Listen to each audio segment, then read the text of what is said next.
Are you not live? Well, I was streaming, but like we weren't like live. It was like on a starting soon. Uh, Oh, Yeah. I see. Yeah, I don't Yeah, I do don't all have a that. starting Man, soon. you guys just go live. People miss out. They miss out. Oh, yeah. Anushka's doing okay. That's smart. Anushka's doing like a Oh, Instagram story? post on nice. Instagram, like come watch our thing. Shit. Okay. Wait, can you just at me and then I Yeah, will yeah, send yeah. you live? Yeah, Okay, same. cool. Or like the dojo one for me. Okay. Yeah, Yeah. yeah. I'll do it from our account. Beautiful. All right, I'll give people a chance to file in.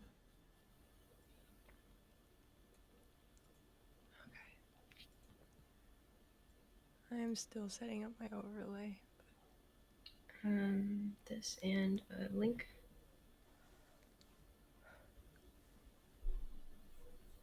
For May. Oops, I'm out of my dojo is out of date. There's no more 40% off, is there, for the dojo? Let me change that. It My is. Yeah, bad. it's over. Now I think it's 20 now, right? But I'm not sure actually, but Okay. yeah, I'm gonna say I it's think 20. it's never a bad time to join the dojo. The best time to join the dojo Hi, was yesterday. Cyrus. The second best time is today. Aw. Use Did you hear that, Rachel. chat? Best time is right now.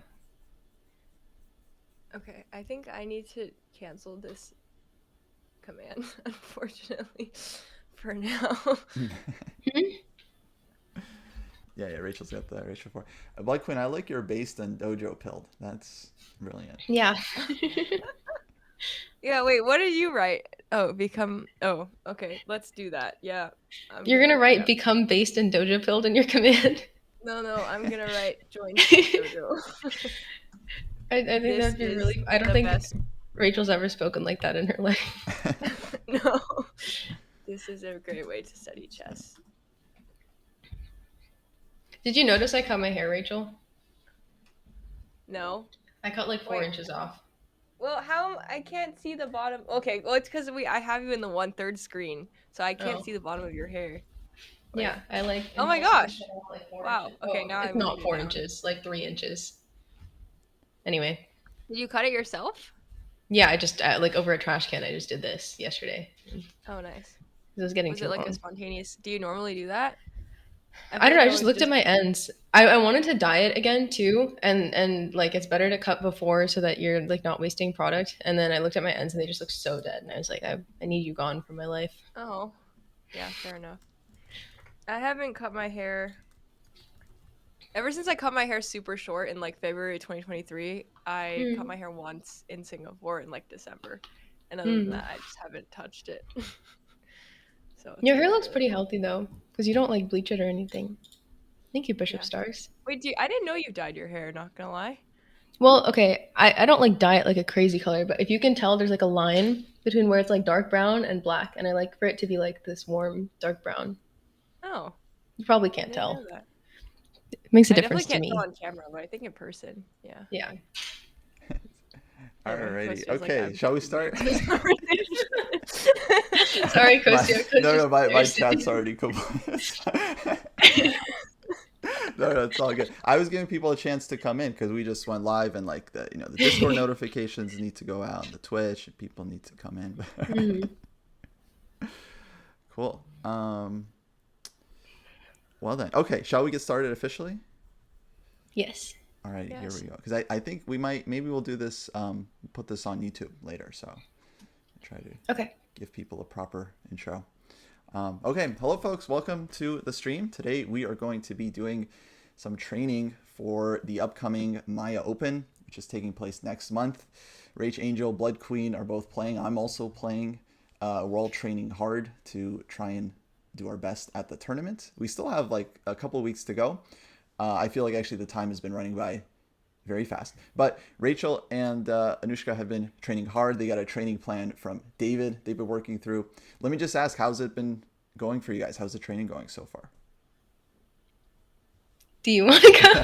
Do I want to go? I can go. Yeah. So this is. I mean, I was in Vegas for week 1, so that didn't go well for me. for Okay, but freestyle, you're in and but Vegas now. for freestyle, so you must have gotten some nice inspiration from the top players. Yes, yeah. No, That's a lot. it wasn't the dojo plan, but I was watching chess all day, and I never watched high level chess to that degree, like with that, with the intention of like, okay, I need to know what's going on so I can ask them questions. So yeah, I learned a lot from that, even though it wasn't dojo related. And then now, I don't know if you've seen the plan, but like, David was just like, what inspires you about chess? Like, what do you love about chess? And then he was, tries to bring that out in the plan. And so I've been looking at some like Tall and Fisher games this week, Hmm. which has been really inspiring. I started the 60, my 60 memorable games, the Oh, book that you recommended, oh, Kostya. very So cool. Nice. yeah, I went through one this morning before the stream today. Awesome. Awesome. Love that book. I mean, it's just yeah. Enjoy your private lessons with Fisher as he takes you through his best games. Yeah, That's awesome. yeah. Cool. Okay. Anushka, how about you? I feel like it's been going good. I have mostly like those four things, like tactics, which I think are my weak point. Like he put in like 6 30-minute calculation sessions per week, and then reassess your chess by Stillman, and 100 endgames you must know, which I love doing, and sparring, which I love doing. So like those two, I don't need to try to do, but reading, reassess your chess, and like doing tactics, I think. I mean, reassess your chess is fine. It's mostly tactics that like kind of uh, I don't know. I have to force myself to do them because I don't enjoy doing them because I'm bad at them. It's just like a cycle that never ends. So Oh, I hopefully, see. yeah. Okay, that's interesting, and yeah, that's partly why we're going to do some calculation training. Um, well, mainly actually because it's just one of the most important aspects of chess. It's something I really like coaching too, so hopefully I can help you guys out with that. But that's actually unique. Most people really like tactics. For a lot of people, tactics are like the easiest thing to do because it's just like a puzzle. You know, there's a solution, and it's not like some deep thing where you have to like think. It's just like okay, you just find the pattern, and then you get the points. But if you struggle with tactics, then I can see why it would be uh, kind of a pain. So, Yeah. um, okay, what I was thinking for this initial class, basically, I want to try to help you guys with finding moves, Canada moves, which basically means like finding tactical ideas that you wouldn't initially see. Um, Real quick, let me give you guys in the chat as well some definitions. So, a tactic is like a simple tactical theme. You guys all know forks, pins, skewers. These are like basic tactics. There are some more advanced tactical themes as well. Like I would say like an in-between move is like a bit of a more advanced tactic. A combination is going to be like a combination of tactics, meaning that there's multiple themes involved, multiple variations to calculate. And then there's a question of like what is calculation? So calculation, the definition I really like comes from Grandmaster Jakob Agard, who I was recently working with a bit at his camp, and he's written a bunch of great books. And he believes calculation is the technique of looking for what you don't initially see. Because you already have like some base pattern recognition. You already have a bunch of patterns that you know. I'm sure if I put up a smother mate, everyone in chat would solve it in like 5 seconds. Because if you already know a pattern, then you just spot it immediately. So you already have some like pattern base for your tactics, and that's part of improving your calculation in general is like expanding that base so that you recognize a lot of patterns very quickly, almost as quick as you recognize like a back rank mate or a smothered mate. But then beyond that, calculation is like the ability to find ideas that aren't in your immediate tactical intuition. And so this is where we'll get into things like looking for Canada moves and like checks, captures, and threats. And these are like techniques to help you identify moves that might be interesting. Because a lot of times, this is really key, a lot of times your brain just needs to see that the move is possible and it can work the rest of the calculation out. And probably this is better demonstrated with an example. Basically, you guys are already good enough to not hang your pieces generally. And so your brain is strong enough to not look at those moves. But a lot of times those moves are good when you like hang something or you sacrifice something or you leave something hanging. These are the moves that we often miss in our calculation because our brain so much wants to not lose our stuff. So let's get into it. I'll give you guys a puzzle to start with. I'll give you like maybe 3 minutes. We'll mute. You guys will talk to your chat, maybe voice your thoughts, and then we'll come back and see what you think. Okay, sounds good. Sounds good. Okay, we're gonna start. I always say we're gonna start off simple, and then I never actually know how easy or hard. We'll see. You can gauge our level, Exactly. like both of our levels respectively, based on this. Uh, Yeah. maybe I will. Um, Thanks. I'm nervous. it'll be fine. Also, this is the honestly, this is the easy part. Like the training is the easy part. This is where like you get better, you learn new ideas. Let me find our classroom and input this Fen. Blender Pause. Thanks for the follow. It's a cool username, Blender Oh, Pause. Yeah, that's cute.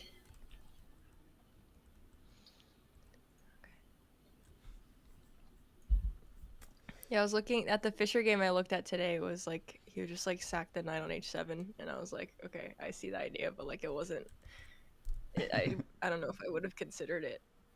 Like yeah, I'm like, okay, what can I do where this kind of thing happens, or like I can like look at enough games to where hopefully in my own games I would consider a move like that or start considering moves like that. yeah, absolutely. So one thing I was doing, Rachel, actually with the Fisher book specifically, because I read it when I was maybe 2000 or so, so it was kind of above my level a bit. And what I would do is I would go through like so whenever he would play some combination that I was like, oh, I would never see that or play that. I would try to go Yeah, through the analysis and then go back to where he played the first move of the combo and then try to see if I could like visualize all the variations and see like, okay, what would I have to have seen in order to make this move myself? yeah, And a lot of times, even with the variations, it's like, okay, I can't see that far. Like the position just starts to get fuzzy, yeah, and then like, okay, this is a bit a step above, but yeah, it's still like, yeah, you can still learn from it, of course. yeah. Okay, I've got the first one here. It's white to play. Let me give you guys 3 minutes. So go ahead and mute in, I guess, our thing. I'm gonna have to find. You guys ready? Yes. Yeah, 3 minutes. Okay, All right, cool. cool. 3 minutes, and all right, see you soon. Okay. All right, looks like we're all muted. So yeah, the way this will work is while they're solving on their channels, if you guys want to listen to their thought process, of course, you can go check them out on Twitch. Meanwhile, I'll talk a little bit about the position here. If any people in the Dojo chat want to solve it, that's totally fine, because I already know the answers to these. So if you guys want to try to submit a solution, then feel free. Of course, if you're on the stronger side, then you don't necessarily have to submit super fast because you probably know that you solved it. You maybe want to give others a chance. And then, of course, we're going to review the solution in like 2 minutes. So if you don't want to spoil it for others, you could just say to yourself what your solution is or even write it down and then check along with Rachel and Bloodqueen. And if you're watching this on YouTube as well, you can follow along. Of course, I'm going to be talking through this. So if you want some like actual thinking time, I'd recommend you pause the video and then skip ahead to where we go through the solution.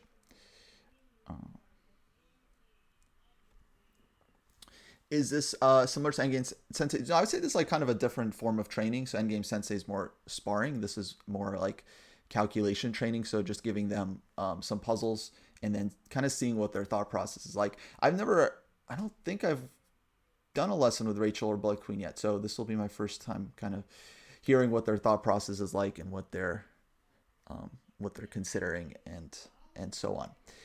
And they are both, I want to say, either in the 15 or 1600 cohort, if I remember. I think maybe 1600 cohort, if I remember correctly. Okay, so now they're trying to solve this puzzle. This is white to play and win. And yeah, I don't want to give the solution away, but there's a couple of counter moves here for white to consider. One is definitely stronger than all the others, but it's not so easy to figure it out.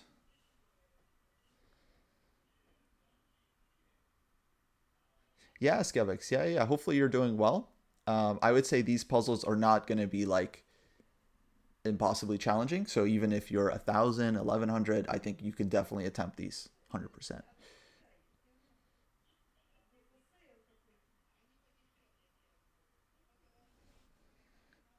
Okay, check the clock. I think we got like a minute here left to go. King H1 positional brilliancy. Very good, Jake. Very good.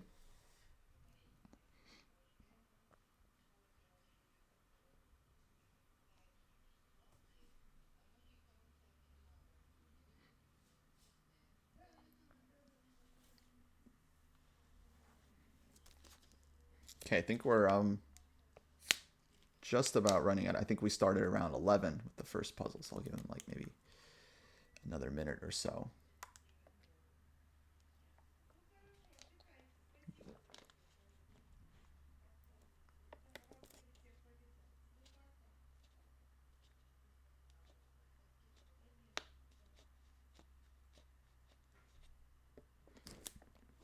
Hey, Houseline, how's it going?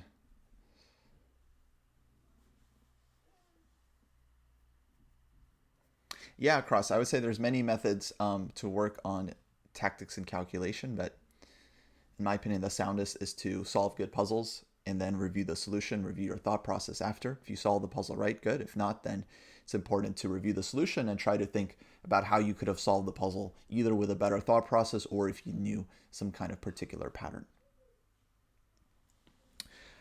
Yeah, so what we've done is we're just gonna work on some calculation today. It's our first time, so I'm like not totally sure myself where exactly are their weaknesses. But I've worked with players of this level before, so I have some idea like what are some good puzzles.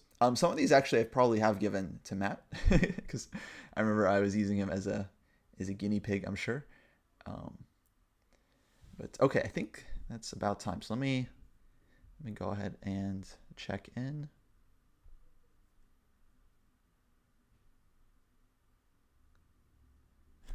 Alrighty, let me check in here real quick.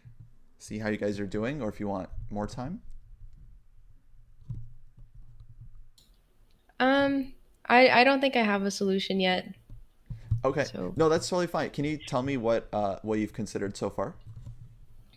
oh well, first candidate moves basically only knight f5. Mm-hmm. So if there's something else there, I haven't seen it. And then knight e8 for black. And then I was trying to see if I could find anything for myself to do Okay, so from there. your I first have an idea. was knight Oh, f5. sorry. Oh no, no, all good, Rachel. I'm glad you're here. Let me just want to I'll make the arrows for the chats just so they can see what we're talking about. So knight f5 you're thinking, but then black responds knight e8. So knight f5, let me just say like absolutely first move to consider. Of course, if black takes you win on the spot. So knight e8 is the problem, and then it's like yeah, no obvious follow up right away. Okay, Rachel, do you have another idea? Well, I looked at knight f5 first. And then after knight e8, I wasn't sure. But I thought after promotion, knight takes e8 and then knight f5. I wasn't sure how black was gonna defend e7. Um, and then I was kind of stuck because I didn't know what the move would be for black here to prevent like queen e7. Um, like queen takes f5. I mean, yeah, like I don't know how black defends queen e7 without losing material. Um, so that's kind of as far as I got. Gotcha.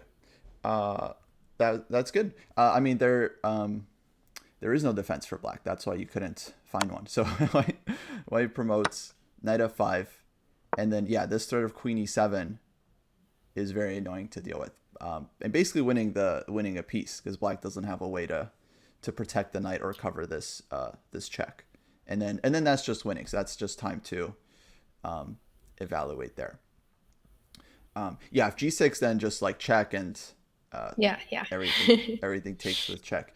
Okay, good job. Basically, this was. I mean, it's not too deep, but it's not.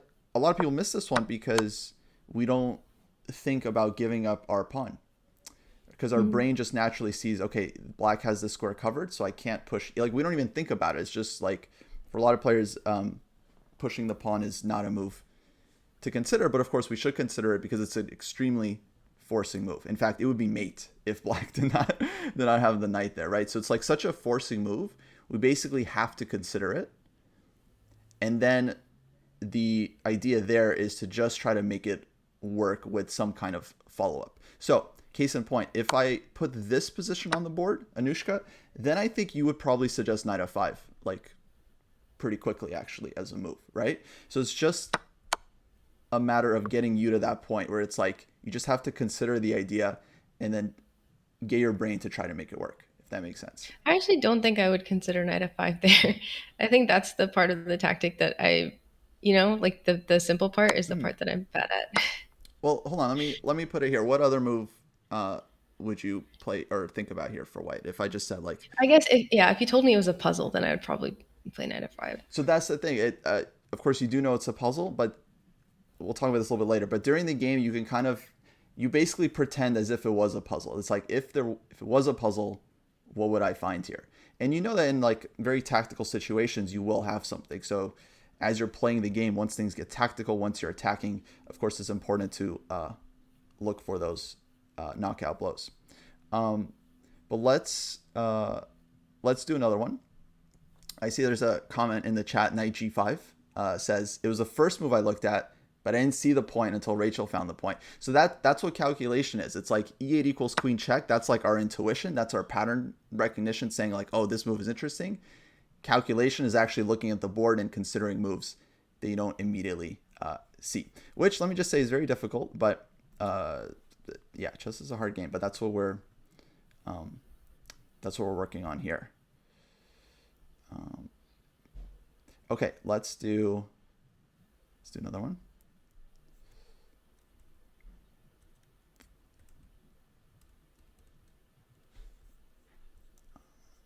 Let's see, add games, fan. Here we go. And okay, this is black to play. Let me give you 3 minutes. We'll mute and talk to you guys soon. Okie dokie.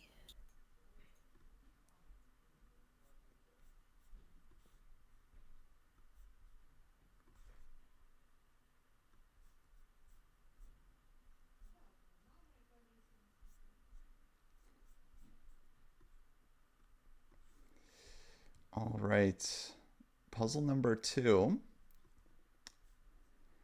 Now this one is this is a really hardcore Canada moves puzzle. Because basically if you don't solve this puzzle, you lose the game. So the fact that you know it's a puzzle, it's like you have to... Wait, someone's doing arrows. Hold on. Need to yell at them for a sec. Wait, hold on. No arrows, guys. No arrows. I was gonna say, yeah.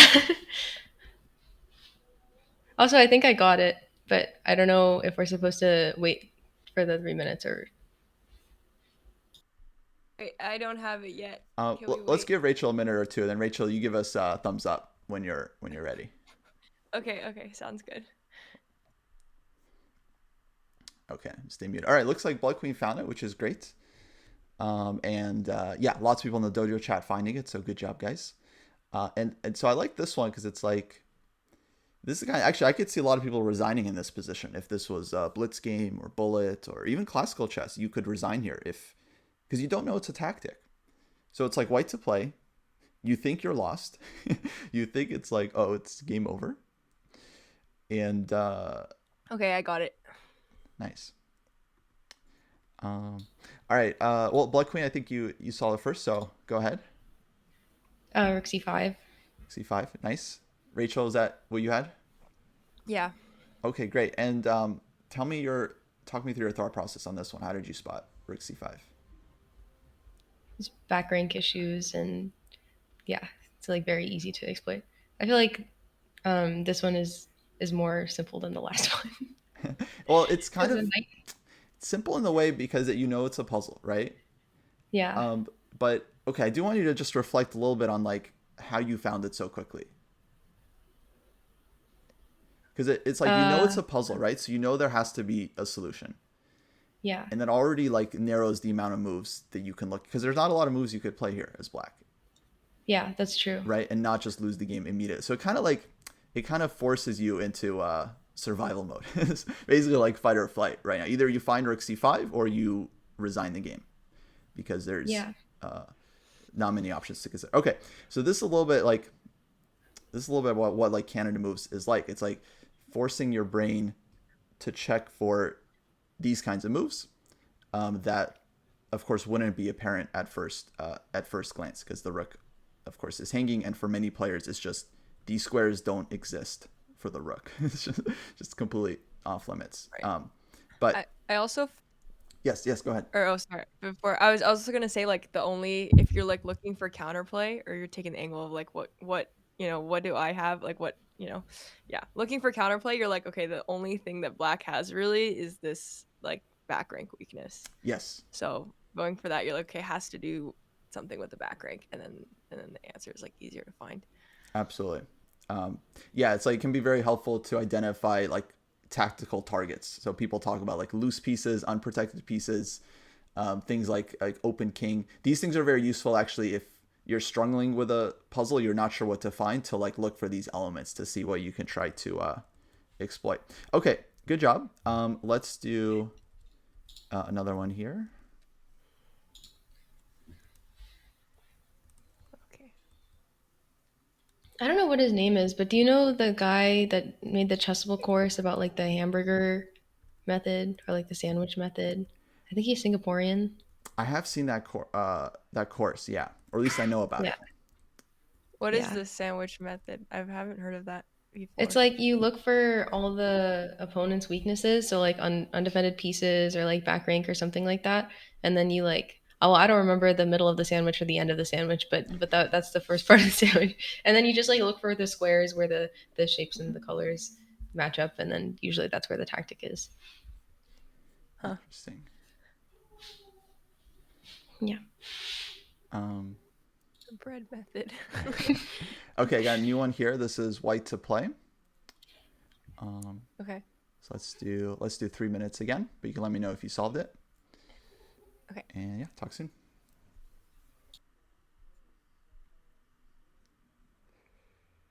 Was that last one in tactics you should know? Possibly. I think that's quite well-known puzzle.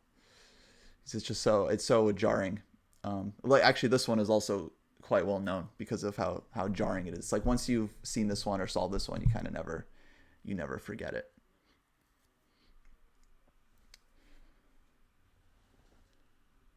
But yeah, well done, well done.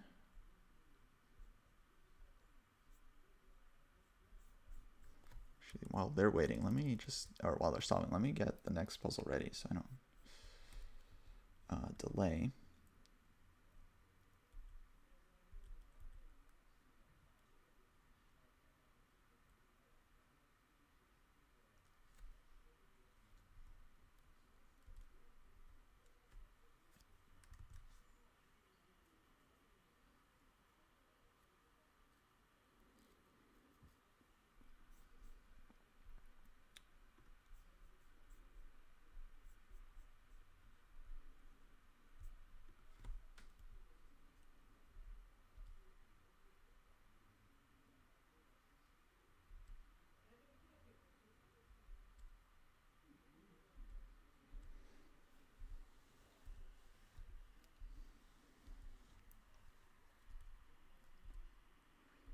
Okay, what are we going to do here?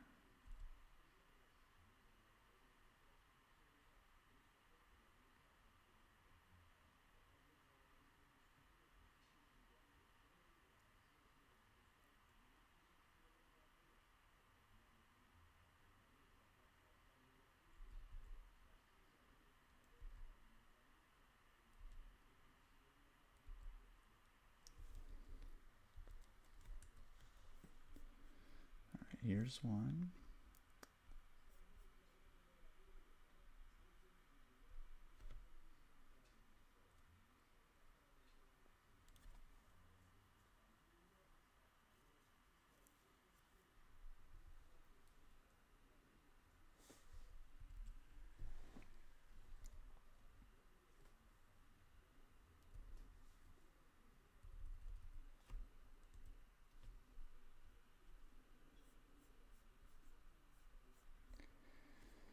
Azul Chua, yeah, that's the guy with the burger method, right? Um, Yeah, I haven't seen it, but I feel like I've seen good things. Side of X-ray shows me the value of a single tempo. Oh yeah, absolutely, absolutely. Sometimes chess comes down to one tempo.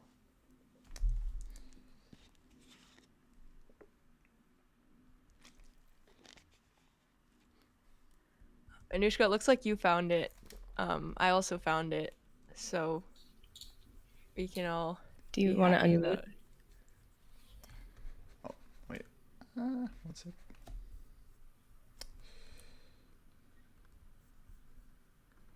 Kostya's still muted. Hey, sorry. Okay, great. Rachel, you want to go first?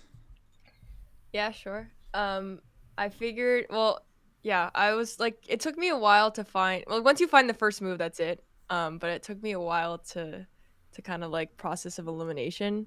So yeah, I just process of elimination, and I was like, ah, we can pin them back, and with Queen A8, and then it's nice. Yeah, exactly. Very good. Um, yeah, I would say so. This is like a classic example of once you just see that this move is available to you and then it's not ridiculous, then the rest isn't actually that hard to calculate. Yeah, It's like, okay, rook takes queen, pawn takes queen, and we're going rook d8 next and winning. And then otherwise, of course, the rook is hanging, the queen is hanging, and that's it. it's beautiful. Yeah, I really like it's hard to forget this one once you once you've seen it. Anushka, you also solved it. Nice job. Any insights on the thought process there? It took me longer to see that my pawn was attacking their queen than to see queen a8. So this feels like Okay, interesting. representative of what's going on with my, you know. Cool, interesting.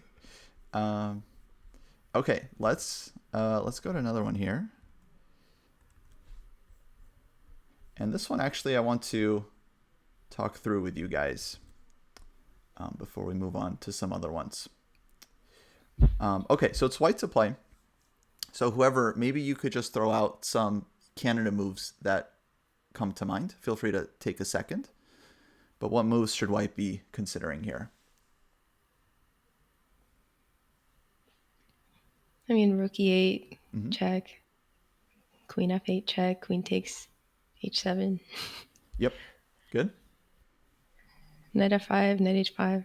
I don't know, bishop g8, and yeah. Okay, good. And when we say Canada moves, to make clear for everyone, we're talking like basically checks, captures, and threats. Any move that might be good, because we don't really know until we actually look at it and calculate it. So any move that appears interesting.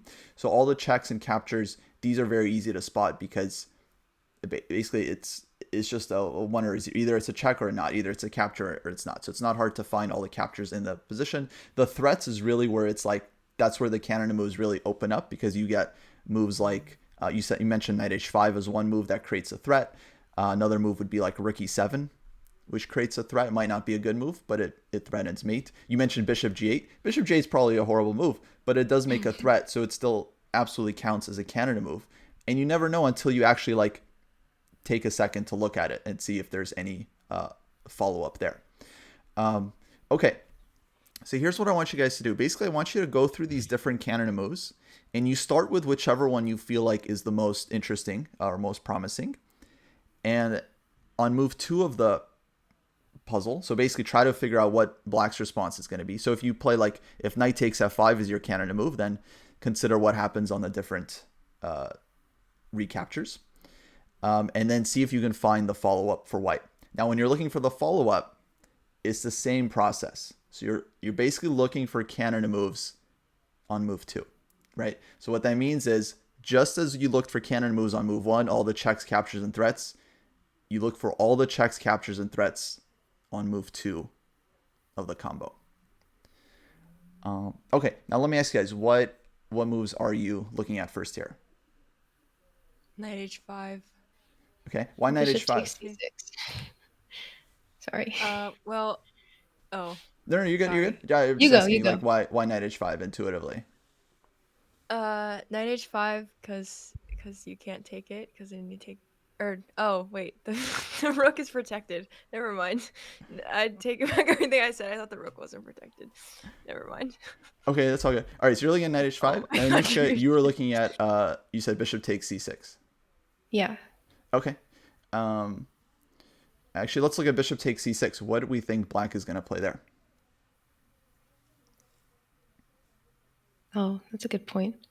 Oh, it's check. Capture back is check. Bishop takes That check, is check. and yeah, we don't have like such a comfortable response there.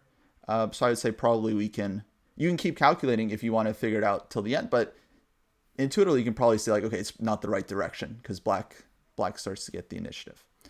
Mm. Okay, let's look at knight h5. So knight h5, okay, it was kind of a blunder because Rachel thought the rook was hanging. Maybe we have like rook g1 after or something. Like I think it's still interesting. I just thought it was hanging. Yeah. But it does threaten mate on g7. Yeah. And so Yeah. let's see, other than g takes h5, does black have any other moves there? I don't think so. We can come back to it, but at least there's like nothing obvious because the rook is hanging and you're threatening g7, Mm-hmm. Yeah. right? And here, let me help the chat out. So we're looking at knight h5, and there's no rook f7. The bishop will just take. Okay, and then after gh5, you mentioned. Or no, not there. Well, yeah. Rook g1 here. It's interesting. Rook g1, You threatening can't mate take the on queen because of mate. Yeah. g8. And then rook g6. So let's Oh, you can calculate take. there. Rook g6. Yeah. Yeah. So rook g6 you Then take. I don't Mhm. know what to do here for black. And other than rook g8 mate, what else is white threatening?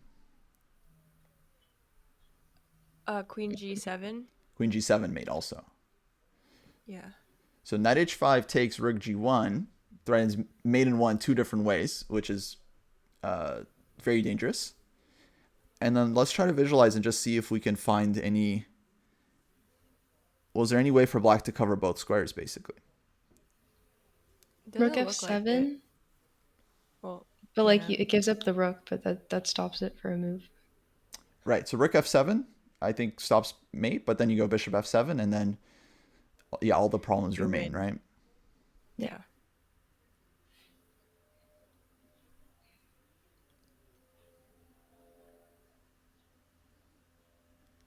Queen f8 also, yeah.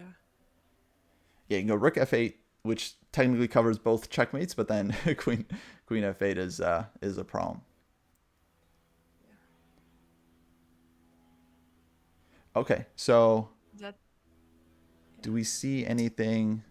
Oh, thank you, Alexander Chess, for the raid. Hello, hello. Do we see anything wrong after knight h5? Rook? Do you see any defense there for black that we haven't seen yet? No. no. No checks or anything. So does it Looks look pretty good, good. or do you guys have second thoughts? Yeah. It looks pretty good to me. I don't see any way to stop it. I think that's winning. Yeah, I'm not trying to trick you. I'm just asking, like, how confident, like, would you be confident enough to play it in the game, like knight h5? Yeah. Okay, cool. Yeah, no, so knight h5 is right. And then we can check. I mean, the key line is to see gh5, rook to g1. This is critical. We can check if black has any other moves here, but they don't really, because the rook is hanging and so is mate. And yeah, there's just no move here for black. So for this one, the hard thing, of course, here is finding the second move, because your brain has to leave your queen hanging for some time. It's like rook g1, your queen is hanging, and then you have to like be really confident that there's no crazy defense here for black.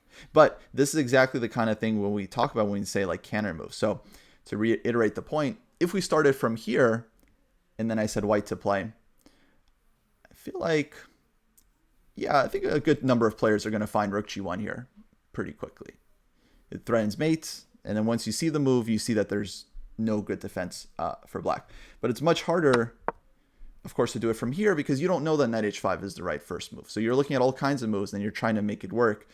And so the point here is that like yeah, basically you got to work on like all of them. So if you see a move that looks interesting, you have to basically power through as if it's the solution. And it's like, okay, if it was knight h5, what would the follow up be? And then if you don't find it, then maybe there's nothing there. But if there is something to find, you give yourself the best possible chance of finding it just by going like, um, basically trying to make everything work as much as you can. And there's a bit of a balance to it because that at the same time, you don't want to spend 10 minutes calculating one variation without looking at any other options, right? So you have to balance going deep versus like considering options on move one and move two and so on. And so if a line isn't working and you feel like you're banging your head against the wall, then that's usually a sign that you have to go back to move one, move two of the variation and look for something else. I usually have like a process of elimination mentality. I don't know if that's like if you would recommend that, but like for example, like knight h5, like you said of like wait, there's actually only one follow up, and that like limits the possibilities. I feel more comfortable playing something when I know there's only like one response that my opponent can have. I don't know if that's like a sign that like we should go with as like this is probably good if there's only like one follow up. Or I guess it's case by case, but I guess that's like I don't know. That's something that I feel like would like lead me to calculate further with 9h5, um, compared to the other lines of like, oh, there's only one move to continue because it's hard for me when I was like, oh, you can do this or this or this, and then I'm like, ah, that's too much to calculate.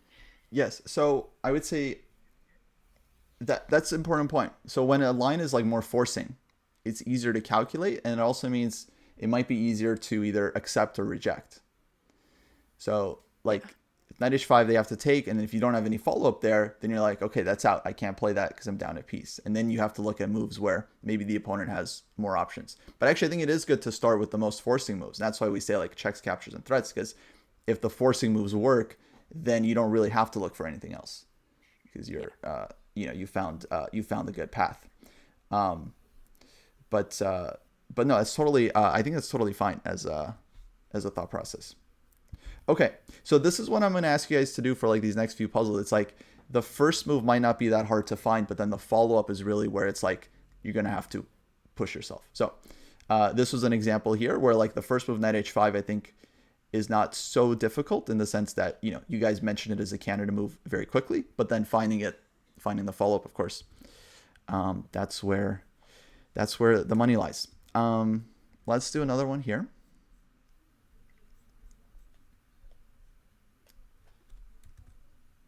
Oh, oops. That I was like the this full. song, Anushka. Do, do, do, do, do, do, do,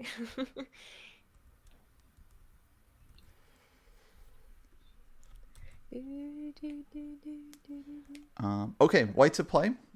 Let me give you guys a few minutes here so we can mute, and then yeah, let me know if you solved it. Oh Okay. boy. Okay.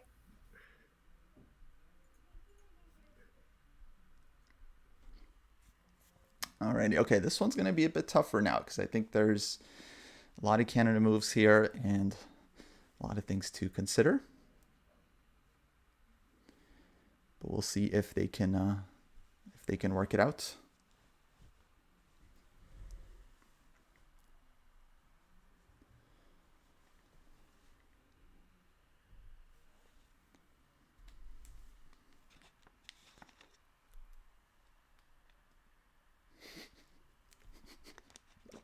I think Bloodqueen realized she did the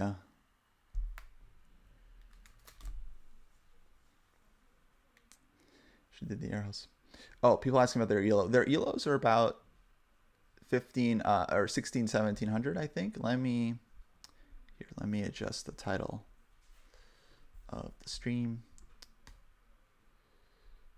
information.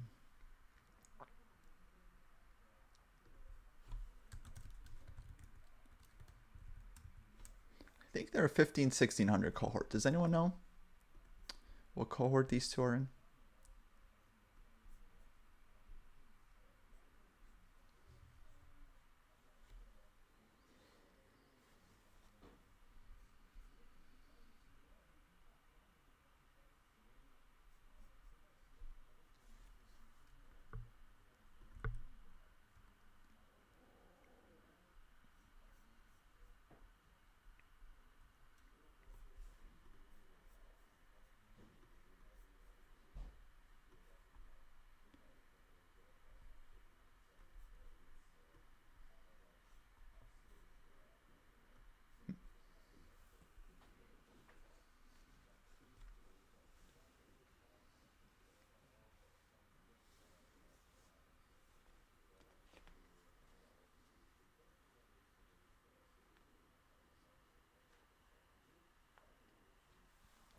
Yeah, 1800chess.com rapid. Yeah, yeah, makes sense.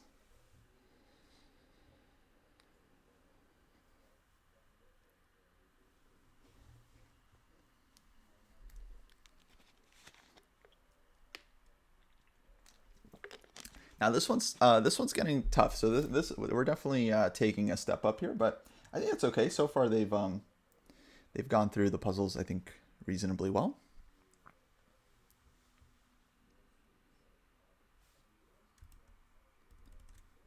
So we'll see.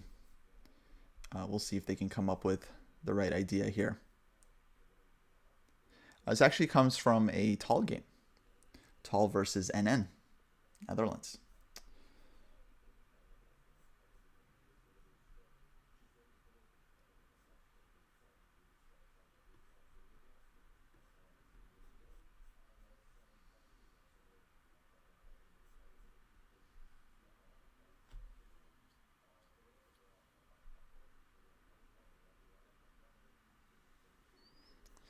Hey, Caps Chess, thanks for the raid.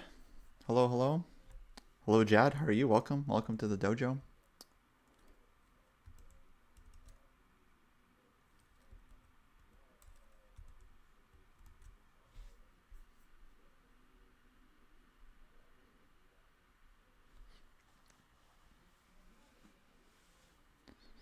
Hopefully prep is going well. Thank you. Thank you.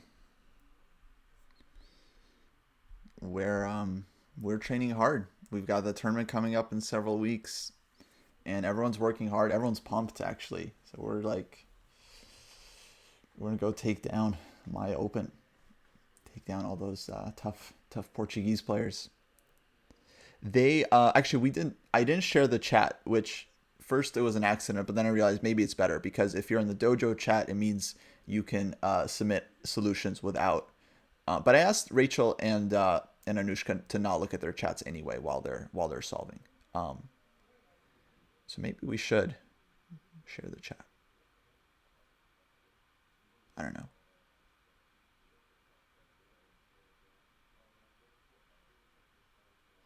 Yes, Maya Open. We are all playing. Actually, a number of streamers are going.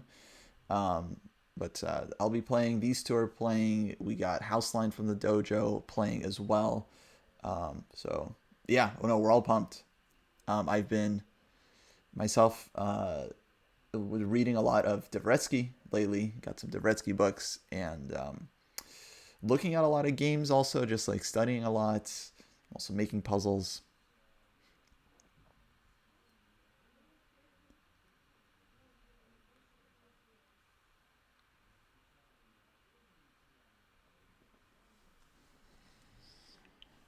So yeah, I'm working hard.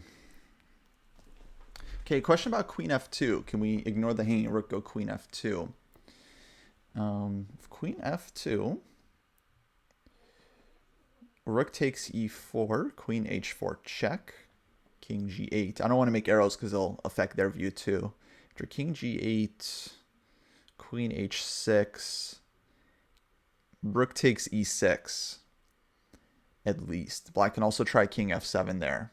And then it looks like we... oh no, King F7 would actually get mated to Knight G5 check and Queen H7. So Rook takes E6 and then White can make a draw. But I don't see more than that. So the interesting idea. Queen F2, Rook E4, Queen H4, King G8, Queen H6. Yeah, Rook takes E6.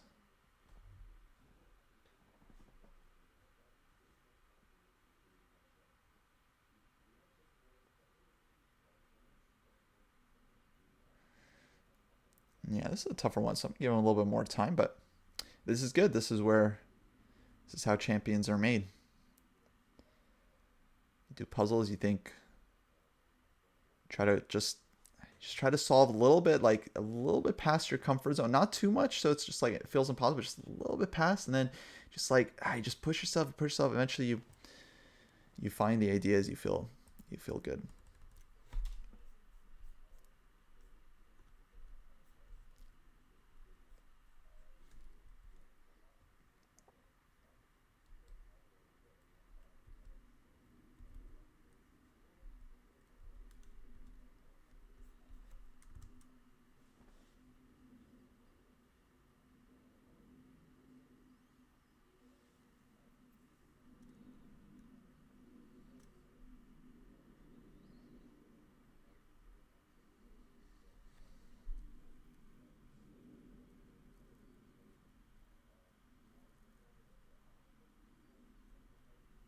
G5 could be a counter move, absolutely.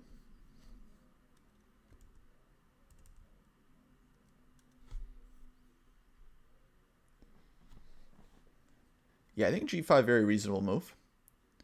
But do keep in mind that black kind of has a threat of their own here with a discovered attack against the rook on E4. I'm gonna run to the bathroom real quick, so I'll be right back.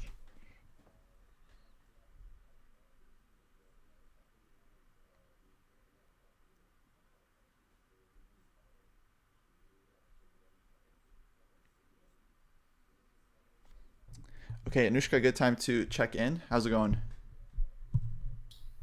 Not gonna lie, Kostya, it's not going good. That's fine. um, so take me through the thought process here. What have you considered so far? Mainly knight g5 is what I spent the most time looking at. Also, I don't know, rook takes c4, and then I was trying to come up with some stuff. Um, and I like briefly considered all the other knight moves, like knight f8, knight d8. Doesn't really seem to do anything. And then I just kind of got stuck and my brain stopped working.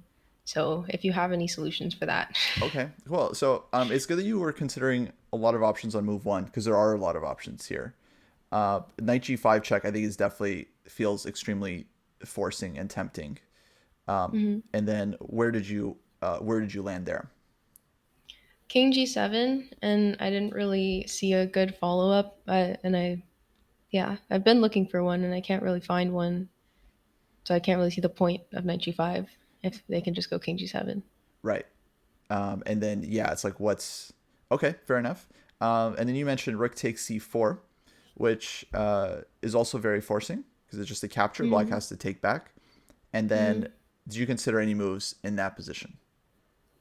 Yeah, I was trying to see if I could do some sort of like queen e4 and then like build up on the pin type thing, or like rook takes f6 and or like some combination of like rook takes f6 and rook takes e7 and like get in with my queen somehow, but I didn't really see it working. Yeah, so I kind of gave up on that too. When I like I think like that's the amount of effort that I can put in, and then my brain will literally not come up with anything else. Like I like try to make it work and it just won't. Um, that's totally fine. Rachel, where'd you get with this puzzle?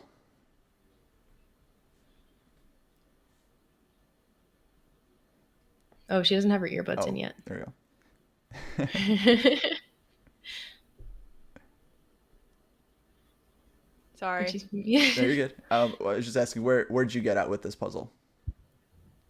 Um, I found one line that I liked, but then I realized that black doesn't have to go into that, and then that black has other options, and I didn't know what to do with other options. So I was thinking like knight g5, f takes, rook e6, Mm-hmm. and then like if like rook g8, um, then you have like rook f7, king h6, and then maybe rook f8, because if rook takes and queen g6 is mate, and then rook f8, like rook g7 to protect g6, and you have rook h8, and it's winning.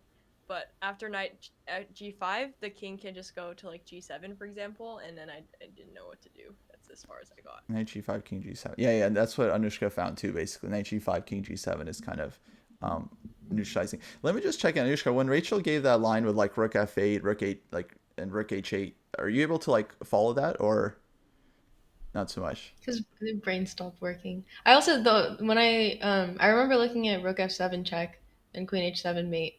But like I'm assuming like whatever calculation she did is like also fine. So I was just kind of yeah, my brain Okay, wasn't okay. thinking about it. All right, no worries. Rachel, did you consider anything else here? Move on. I mean, I was trying to look for other things. I mean, I feel like the other asset we have is like the queen. You know, you move the rook out of the way, and the queen's like eyeing the king over there. Mm-hmm. Um, I was thinking some kind of, I was looking a bit at rook takes f6, but I couldn't really see a way for it to work. Like, because eventually, like if the pawn takes, like there's the rook on e8 hanging that might be an interesting. And then after knight takes, like I wasn't really sure. Like rook takes f6, knight takes f6. I didn't see anything after that. Mm-hmm. Yeah, Yeah. yeah. Okay, so you're on the right track. Like the queen eyeing the king is definitely important here. So here's what I want to do because this one is tough, but I think it's super instructive. So I want to give you guys the first move and then try to have you find the follow up. Um, now that we've Okay. discussed a little bit, so the first move is rook c4, and then forcing black to take bc. Um, Okay. and you guys could speak out loud for this one. Now I just want you guys to visualize this position after takes. I'll clear the arrows in a sec, and then try to come up with ideas on the second move.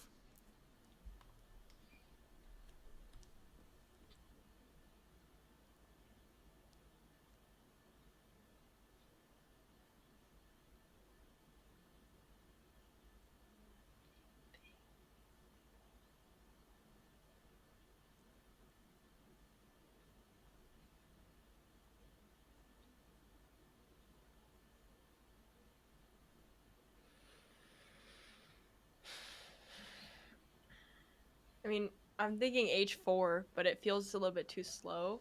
I like gave up on h4 like when because I looked at rook c4 before when we were calculating, and I thought h5 was a legal move at first. And I was like, oh, rook takes c4, h5 looks great, and then I realized that you're not allowed to do that. So, and then I was like, maybe I can go h4, but that feels um, like yeah, it's a bit slow. So once again, I wanted to remind you guys, treat this like the first move of a puzzle. So I really want you to look at um, okay, the checks we can we've already discovered knight g5. It doesn't make a huge difference if we take. So knight g5, knight f8, we've already discarded the checks, and the captures aren't working either because all we have is rook f6, and now there's no follow up there. So you're basically looking for threats with the candidate moves. So like you did in the previous puzzle, look for any possible threats that you can make.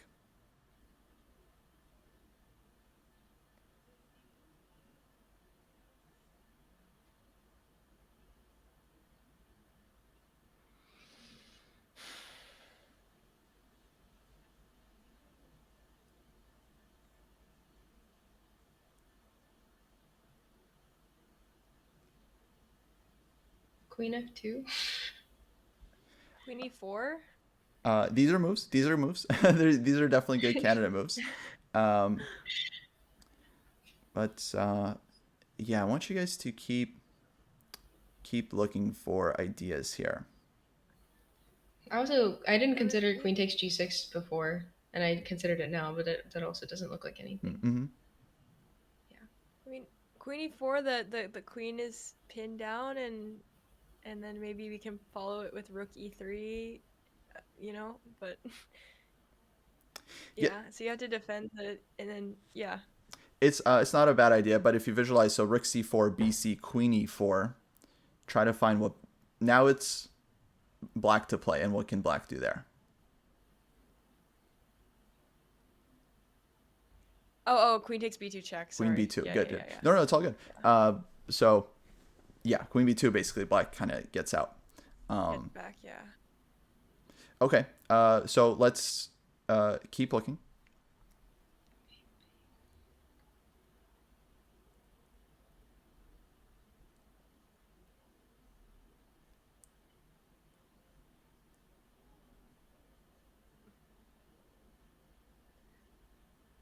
Queen A4 is a threat. That is a threat. A one move threat. Yeah.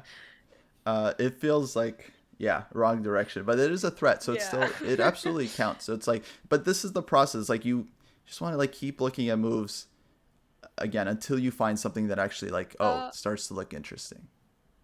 yeah. I like Queen F2, threatening Queen H4, but yeah. I know Anushka said that already. Yeah, queen f2 is not bad. I mean, a very reasonable move for sure. Um, but yeah, we just yeah, we have something even faster.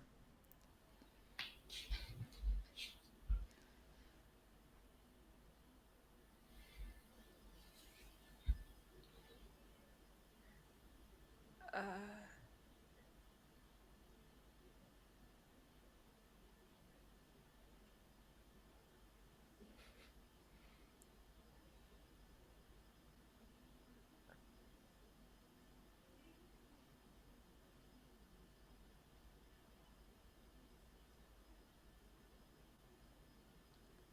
Oh, rook f5.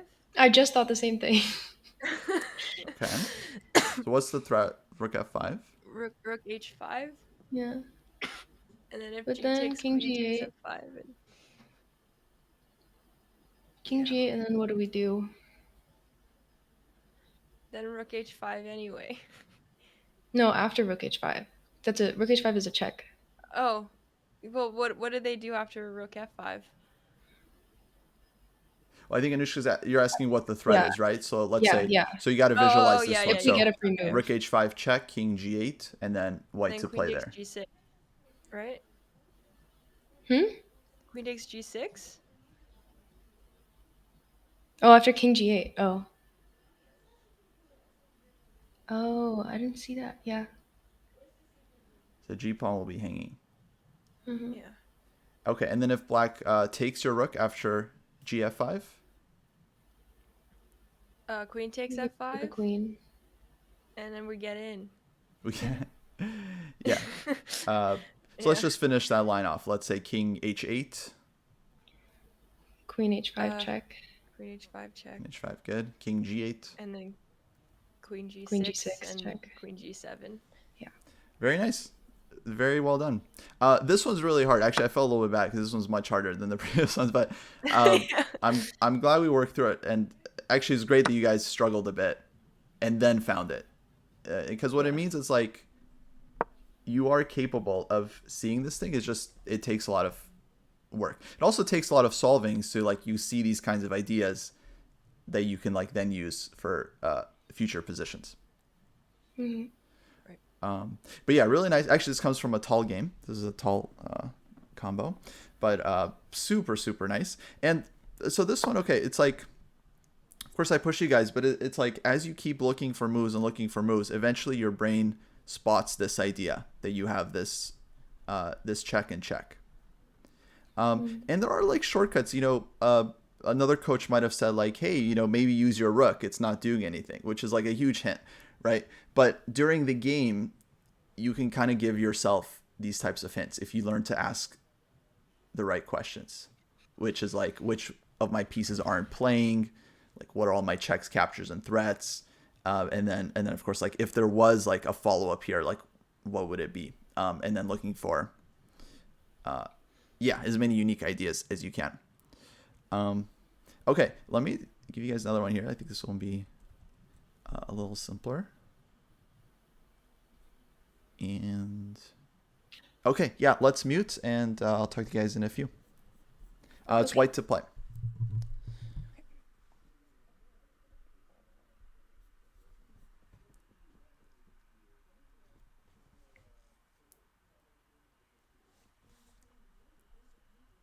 No, that last puzzle, Foos Chess, was very tough.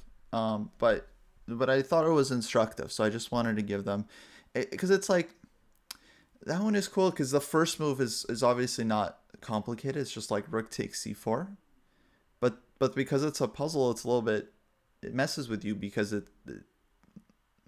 don't necessarily think like, oh, it's just a trade. It's going to be like the first move, and then you have to find the follow up on the second move. But then once you do get there to that position after rook takes c4, bc4, hopefully you see this rook f5 idea there. I will admit, I mean, it's an invisible move, right? It's a move that's like really hard to spot because as a strong player, your brain is already accustomed to not hanging your rook, and it's just like these moves just kind of seem like off limits, like you just don't go there. It's like the move feels illegal in a sense, but um, you have to try to get yourself to the point where you're at least considering the move because you see this like rook h5 possibility, and then once you're starting to at least consider the move, then it's like the rest of it is not that hard to calculate. Like they were both able to find the mate very quickly there after sacking the rook, right? Gf5, queen f5, queen h5, and all this stuff. But it's like just seeing that idea, that's the hard part. And I mean, this is like the gray zone. This is where I actually have a book right here. It's me that I have this book right here, Imagination in Chess, which is a great book. These puzzles don't come from this book, but there's a lot of amazing puzzles in this book. And one of the things the author writes, he gives all these like very creative puzzles with really difficult moves to find. He's like, these are good puzzles to assess tactical talent, but they're not necessarily going to get you to improve, is what the author writes, which I find so interesting because it is a great book. You will improve if you do the puzzles, but the author is like, I'm not making any guarantees that you will improve by like solving these puzzles, but it's just like, it's a good way to assess your tactical instincts.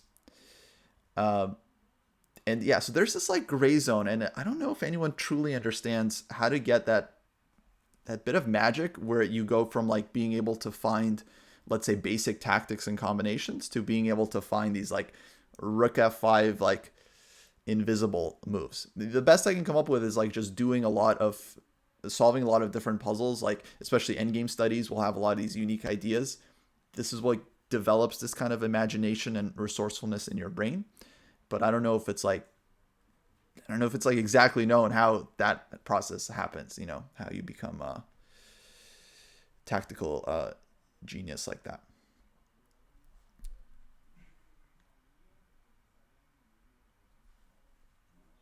Yes, rook c4 comes naturally to stop knight b4, yes, which was a very important point as well.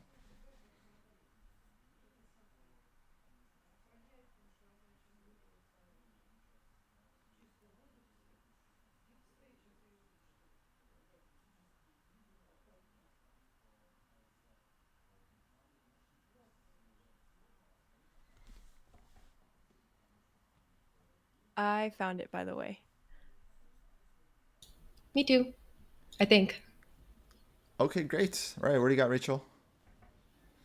So I realized that, well, I mean, the first most obvious like only check candidate move is queen a3. And then I realized that queen a3, queen e7, and bishop c6 wins because the queen's pinned, and if you take on a3, then rook e8 is mate. So you have to play king g8, and then it's just like a basic discovery bishop takes h7 discovery check. Nice. Anushka, is that what you had as well? Hmm. Great. Okay. I mean, okay, there's a little bit of, I would say there's a little bit of like the wrong words. Like queen a3, absolutely right. I would say if king g8, then you have the simple bishop h7, and you're good. And then if queen e7, then it's like, you discarded this line like it's easy, but this is like, this is of course the Well, you know, critical point. I had found that line first before I had found that queen e7 didn't work, so I was like, okay, so the only other move is king g8, and I was like, Interesting. so I just I didn't I found king g8 after queen e7. Fair enough. You're like, okay, what else is there? Oh, there's also king g8. Okay. But yeah, this is, I would say, like the harder defense to crack. But of course, since you know it's a puzzle, it's like you have the confidence that there is something to find. And bishop c6, exactly right, is a fantastic shot. Anushka, you also saw this one actually pretty quickly. How was your thought process after queen a3? Um, I thought queen e7 was the like most obvious move, and then yeah, and then it's kind of like hard to do anything that exploits the pin other than bishop c6. Like it feels like your trump in that position is that the queen is pinned to the diagonal, so like you're allowed to move the bishop, and then like where do you move the bishop to threaten mate? Nice. Okay, very good. And yeah, in fact, and then it's GG. So in a game, I would say like queen a3 check is certainly not obvious because as white, we clearly have a nice position here because our rook is in the game and our queen is active. And so queen a3 check is not a move I would play unless tactically it was justified, because it feels like either it's helping the king go over to g8, which is where it wants to go, but of course that's not good for black, or black goes queen e7, and then if we don't see bishop c6 as a follow-up, then it's like queen e7. Well, we don't want to trade queens here as white, so actually I guess one tempting option that wouldn't be so great would be to like try to win a pawn like this, where white does win a pawn, but then it's not exactly going to be winning endgame so easily. But That's the first thing I looked at. oh, nice. But of course, in a puzzle, like you're probably looking for something more, and in a game, hopefully you have that instinct where it's like, I have active pieces, my opponent's rook is in the corner, I should be able to try to find something here. And in fact, I would rather just play any move versus that endgame. Like I'd rather just play like h3 here and play the position with queens on the board, with black's king being in trouble, versus that endgame where we're up a pawn, but yeah, the king is fine. Yeah. But anyway, that's an aside. Let's let's go to another one here.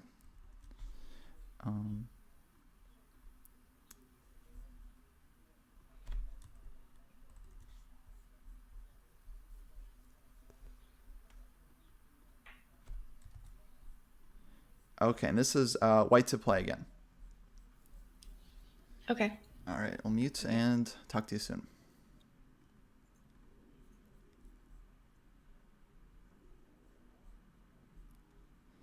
So yeah, last one, Queen A3, Bishop C6. That was an elegant one. I like that one a lot.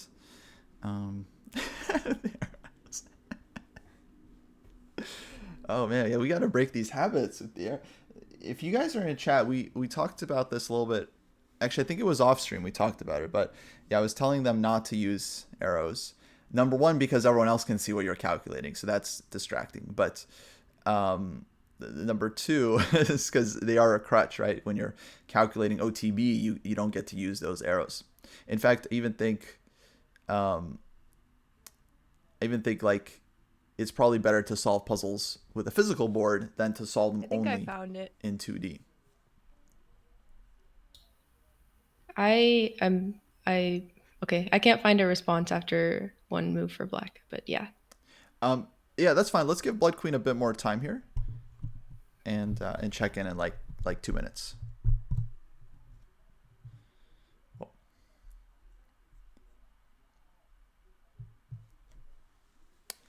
Yeah, now like the title players when they stream on Twitch and they use arrows, I mean, okay, maybe some of them are using it to be helpful, but usually I do it just to help people see what I'm talking about. I always do it for the chat. I mean, I grew up with physical boards, so I don't just never arrows were never a thing for me. Okay, I think I got it. Nice. Sorry. No, not at all. Go ahead, Blood Queen. What do you got? Rook takes b2, rook takes b2, queen d4, queen e5, rook e1 is what I found. Bravo. Very nice. Rachel, I assume you got the same? Nice. Great. So you mentioned you weren't able to, you said like overcome one defense. I assume it was the position after. Queen e5. Right. Yeah. But then I looked for like 2 seconds and then I found it. So it just needed a little more time. And you looked for 2 seconds and you found it. Brilliant. No, very good. So yeah, it's like exactly right. Actually, there's a phrase for it. We call it like overcoming resistance, which is basically when you kind of see the first steps of a combination and there's like, okay, one defense and you feel like there should be something here. And then usually there is, and then you're able to overcome that and find it. So very nice. Yeah, I would to explain for the chat here, there's not a lot of Canada moves for white because this bishop on the diagonal defends everything. So rook takes b2 absolutely suggests itself as a very natural exchange sacrifice to try to play for the attack on the dark squares. After rook takes b2, queen d4, extremely natural follow-up with the double attack on the rook and mate. And then, yeah, here, of course, knowing it's a puzzle, you don't stop the calculation. You keep calculating, and you try to see what you can make work. And so the idea is that in a game, you also don't stop calculating. And as long as you feel like, there's some potential here, and that's what pushes your brain to do this like really thorough candidates check, where it's like every move you're just looking for these unexpected ideas. Okay, very nice. Let's see if we do another one here. You guys got time? Yeah. Yeah, we're good. Okay. All the time in the world. Great.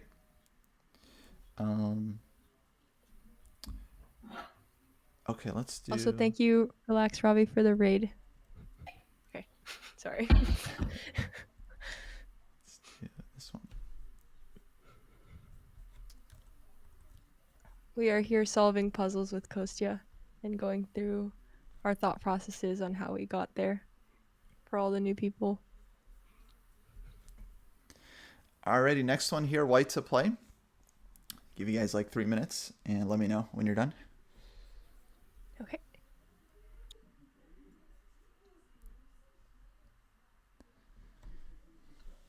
Okay, they crushed that last one, which is great. Because that one was harder. I mean, the one before was like a 2-move thing. It was like you queen a3 check, and then you find bishop c6, you're done. The next one was a 3-move combo, right? It was like rook b2, then you find queen d4, and then you find rook e. So it's actually a nice progression.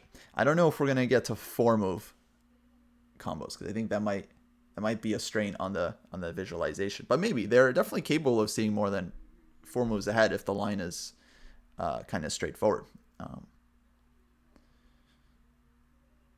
But so far, doing good.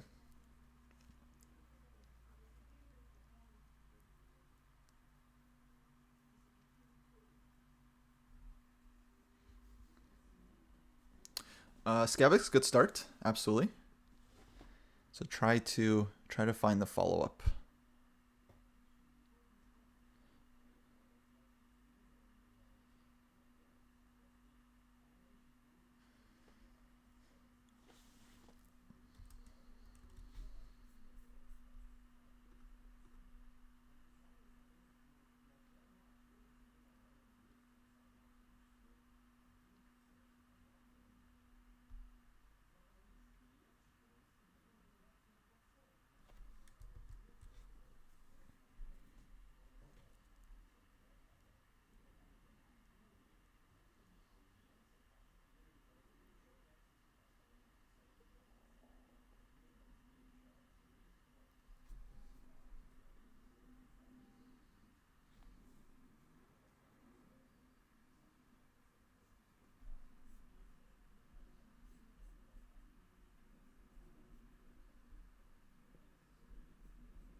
Okay, so for dessert, with the good response, rook e5, bishop takes e5, queen g6 check, king h8.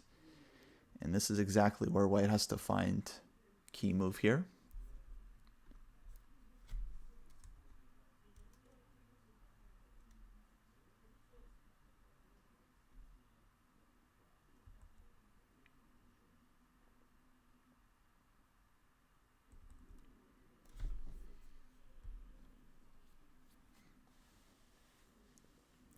So white can go queen h6 at the end, threatening mate in 2, but then black can maybe challenge the queen by attacking it.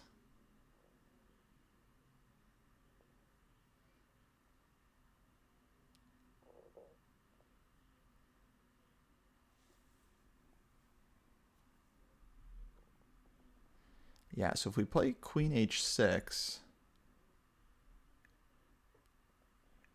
maybe black can go bishop f4.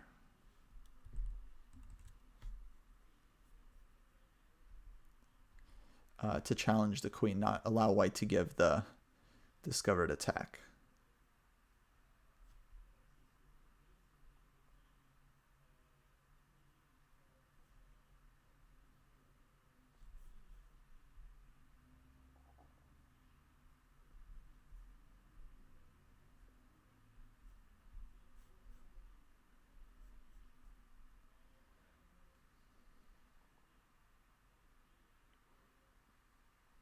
Or bishop g7, exactly.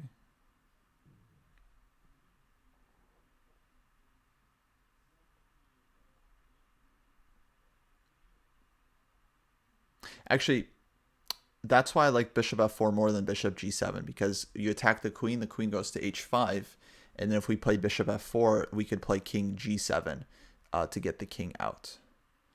But 1800 Schenk makes another good point. You could play bishop g7, queen h5, and then rook f6. Defends on the dark squares, which is kind of nice. Bishop g6, check, king g8, queen h7, king f8, and the king, feels safe there. So queen h6 is not the right move.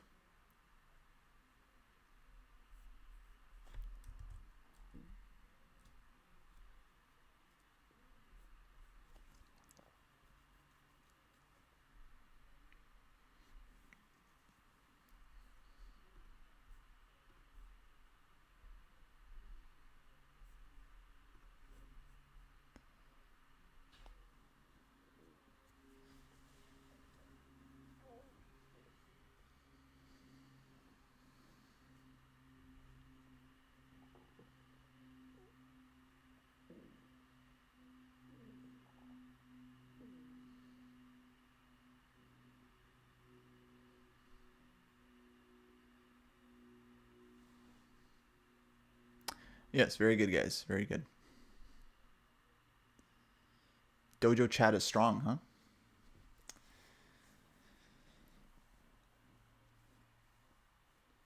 Dojoers, we need you guys to go out into the world and start winning like all of the local tournaments in your area with the dojo merch.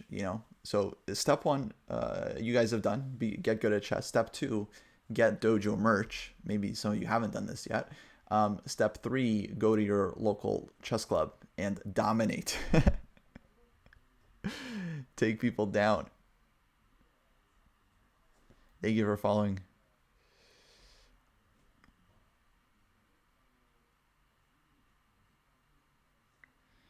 So we'll see if these two can find the key move here on move 3.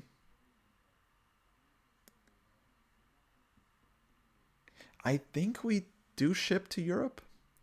I don't know about the shipping cost. Actually, it might be bad, which I am sorry about.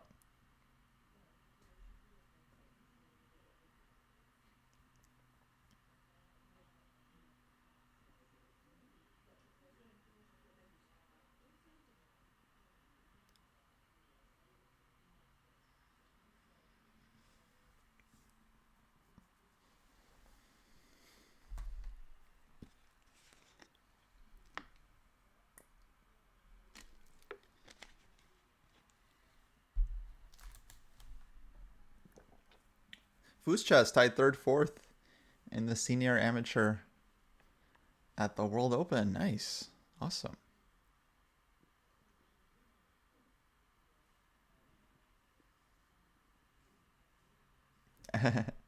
It took my help to find it. I didn't help you guys that much. I was just saying, I mean, you guys came up with all the moves.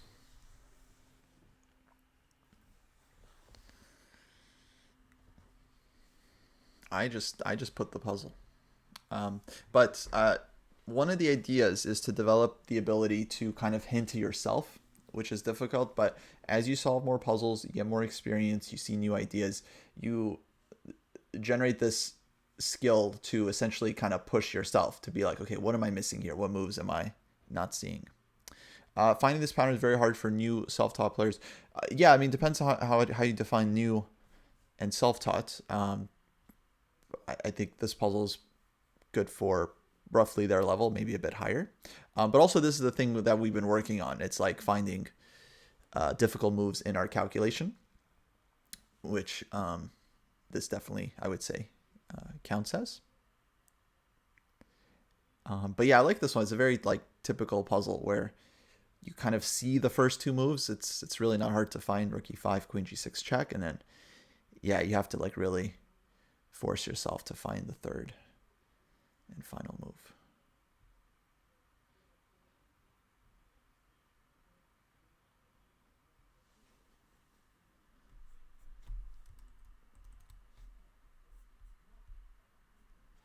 But this is what it takes, to improve your tactics. Actually, they've done some great work. I think we've done about an hour of solving so far. I would suggest for everyone in the chat, if you want to improve your calculation skill, 1 hour a day, solve puzzles from some book or course that is appropriate to your level. Ideally, you're getting a good number of the puzzles right. It doesn't have to be all of them, but I would say between like 50 and 80% is probably the sweet spot. If it's like below that, then maybe that's fine, but you have to like learn and struggle a bit. And if it's above that, it's probably too easy, but this is how you do it.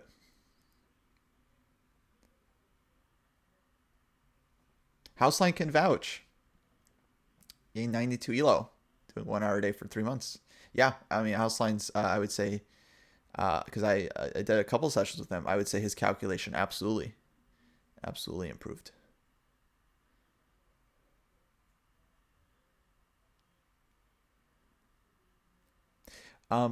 Okay, question, when do you discard a line? A very important question. So it's not easy. I mean, it kind of takes intuition, because like you don't want to spend all your time going down a line that doesn't work. At the same time, you don't want to miss a resource on move 3 that makes the line work, right? So this is the struggle. And when you're in a puzzle, it's easier because you know there's a solution. So it's like in a game, it's much harder in the sense that you have to manage your time as well, and might not be a solution to find. And at some point, you just have to play a move. You can't spend all your time calculating, and that's a good way to run out of time because if you're looking for something that's not there, you're not going to find it, right? So in a game, of course, this is a huge skill to like manage your time and figure out what positions require calculation and which ones don't. This position feels very sharp because there's a lot going on. Black's king is open, right? We have a lot of checks available with the queen. Okay, the checks aren't like exactly available, but there's a lot of potential, right, to give checks here. Clearly, we can move the bishop somewhere. So it's clearly a very tactical situation, which suggests that there is a tactical solution. And then it's just a matter of balancing your time.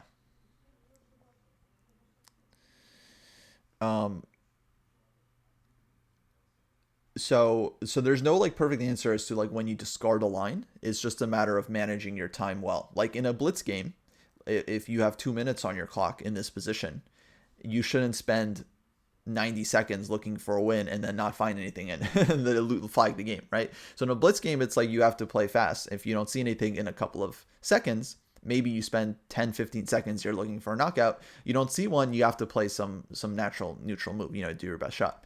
In a classical game, if you have more time, you can afford to spend more time.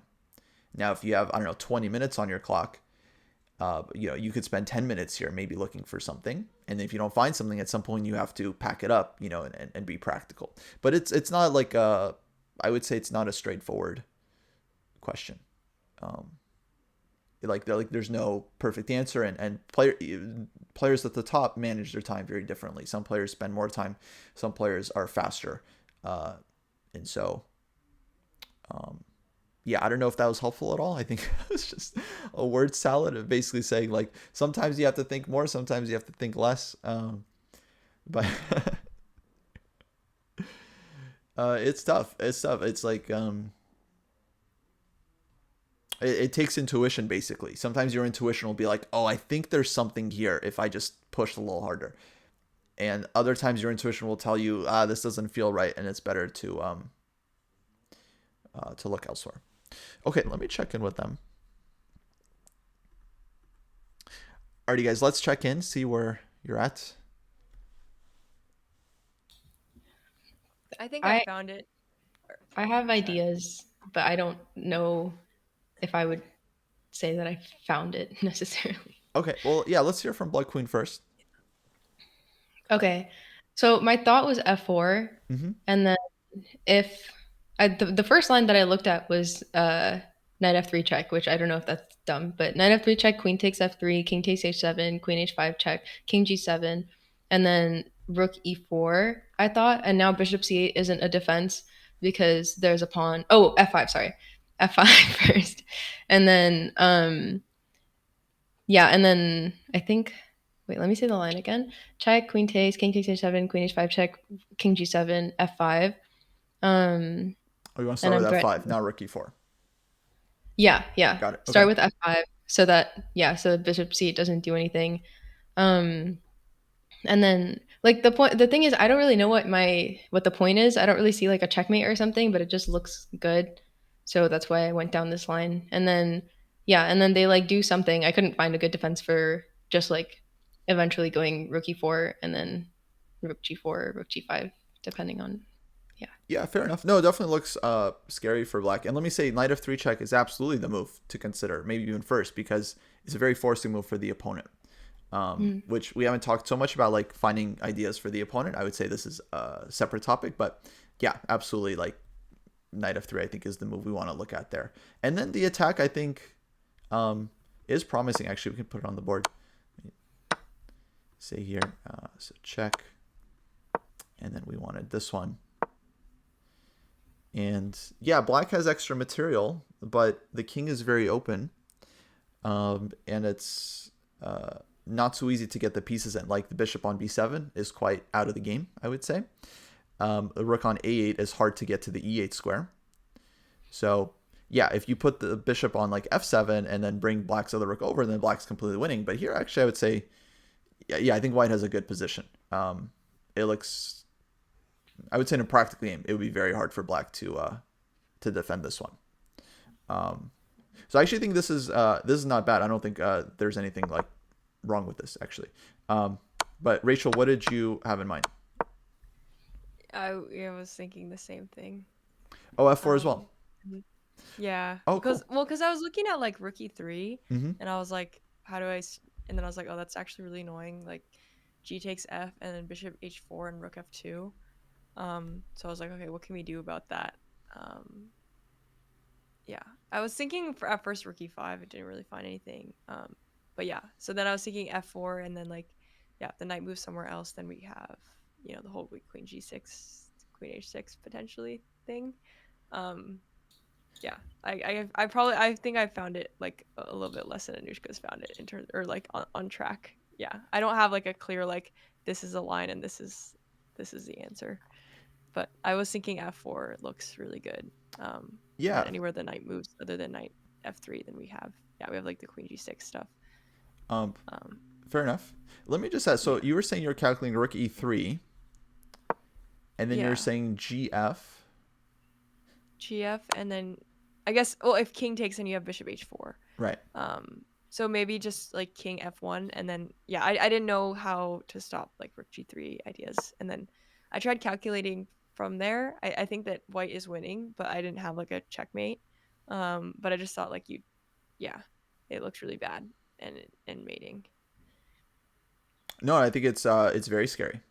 Yeah, yeah, and yeah, I just wanted to check in on that because you were like, oh, takes and black has bishop h4, but no, king f1, absolutely Yeah, king f1, King F1 is yeah, to avoid the counterplay. I'm not yeah, sure if I had to guess, maybe rook f7. yeah. I was thinking like Rook F7 or Rook H8. Yeah, Rook h8 also possible. Yeah, I would try this as a way for black to try to escape, and white still has, I think, really good attacking chances. Although, just as a sample line, if like we did something um, like this, then white could find themselves in trouble very quickly because they are down material here, and once black's three pieces coordinate, then it's going to be real bad for the white queen, because three yeah, pieces against the queen is a problem. They attack something, queen can't defend it. Just game over. But let's go back. Okay, so there was, let's say, more forcing solution. I think you guys both considered rook e5, right? But just couldn't make it work exactly. But let's try to make it work. So rook e5, what's the response there from black? Bishop takes e5. Bishop e5. Is what I thought. Mm-hmm. And then what would be our follow-up there? Queen g6 check. Queen G6, King H8, Yeah. Queen Queen g6 H6, Rook F7. and king g8. Absolutely. Okay, so let me just make some quick errors here for the chat to know what we're discussing. So rook e5, bishop e5. So you guys both look down this line, and then got resistance after king h8. Queen h6, absolutely, like first move to look at there. And then you're saying rook f6? I didn't look at queen h6, so this is all Rachel. Oh, okay. Yeah. Yeah, I was thinking Queen H6 and then Rook F. Well, I guess the threat is Bishop G6, Queen H7. So yeah, I was thinking like Rook F7, and then if Bishop G6, then you have like King G8, and you like lose the exchange, but it's fine. Like you're not checkmating, and you already gave up the exchange, so they're like I think Black is happy to give the exchange back. Right. I don't So know. in that final position, black still has rook and two bishops for the queen, and white has no other pieces, so there's no mate. So yeah, you can absolutely evaluate that as not being nice for white. Maybe you have a perpetual at best, but that's not not really what we want.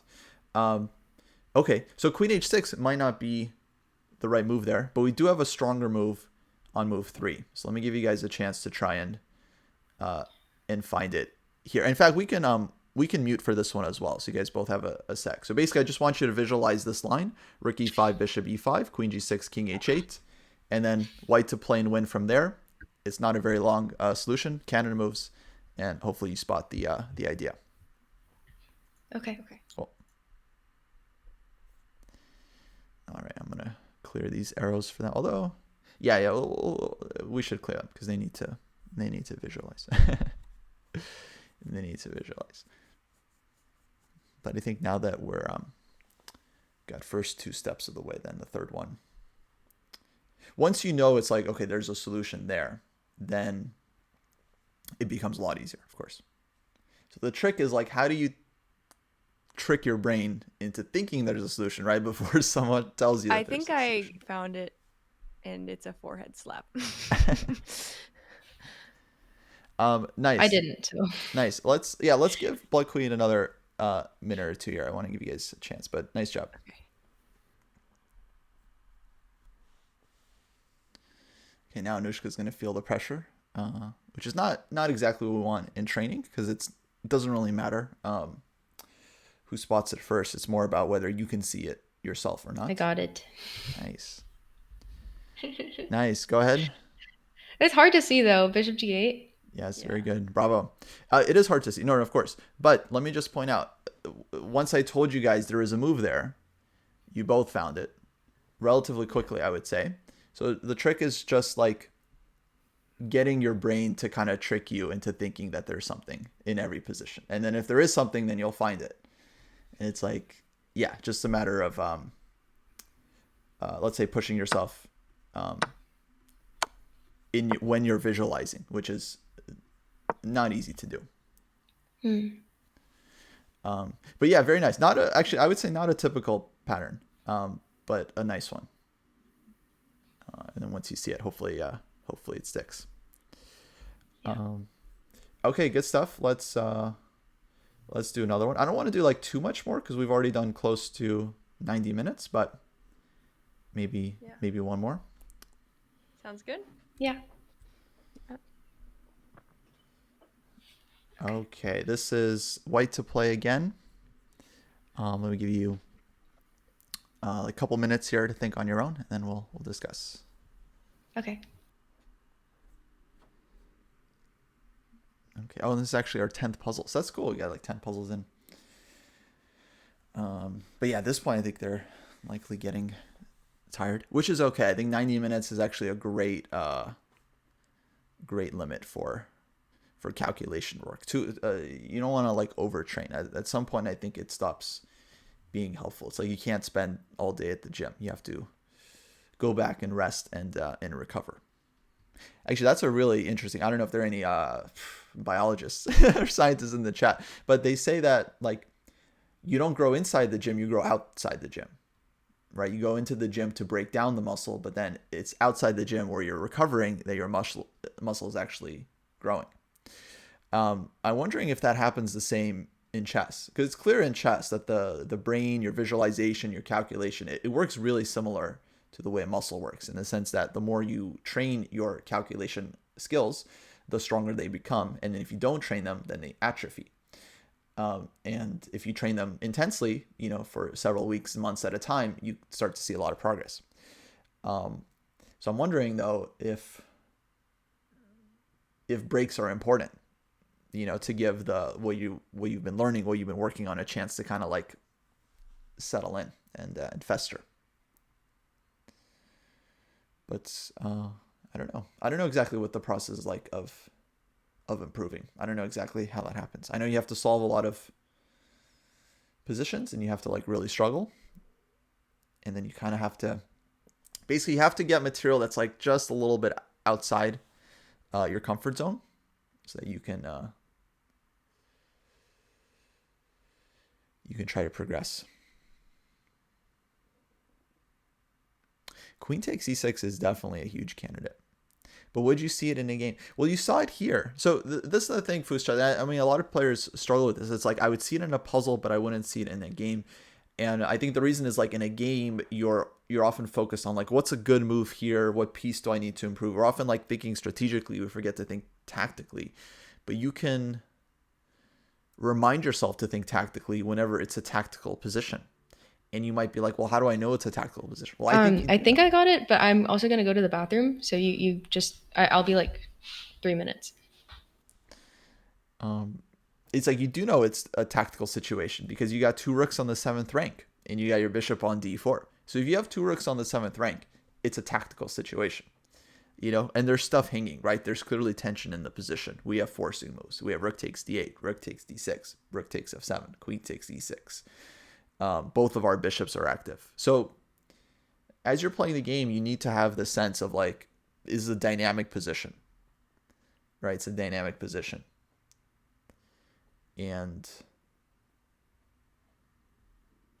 that's what tips your brain off to think concretely. So it's very much a matter of like actually Agar talks about this a lot, and I think it's very instructive. It's a matter of like understanding what kind of decision you have in front of you and then using the right tool to make the decision. So here's Agar's approach real quick in like a 2-minute spiel. Agar's approach is that you first try to determine what kind of position you're in and what kind of decision you need to make. Is it a simple decision that requires a simple positional move? Or is it a complicated tactical decision that requires concrete calculation?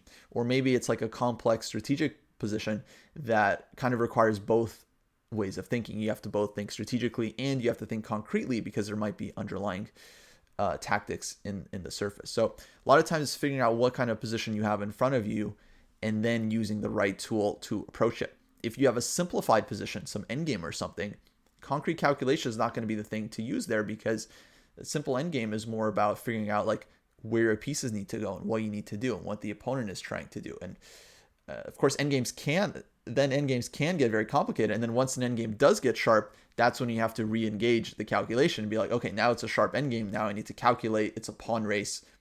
Both sides have passed pawns. Then you have to go back into your concrete mind. So it's really a matter of like balancing whether you're in a sharp position or quiet position, how much concrete calculation is needed.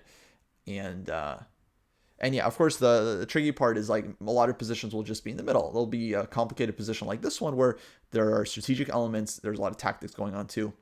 And a calculation is needed. Evaluation, intuition also important as well.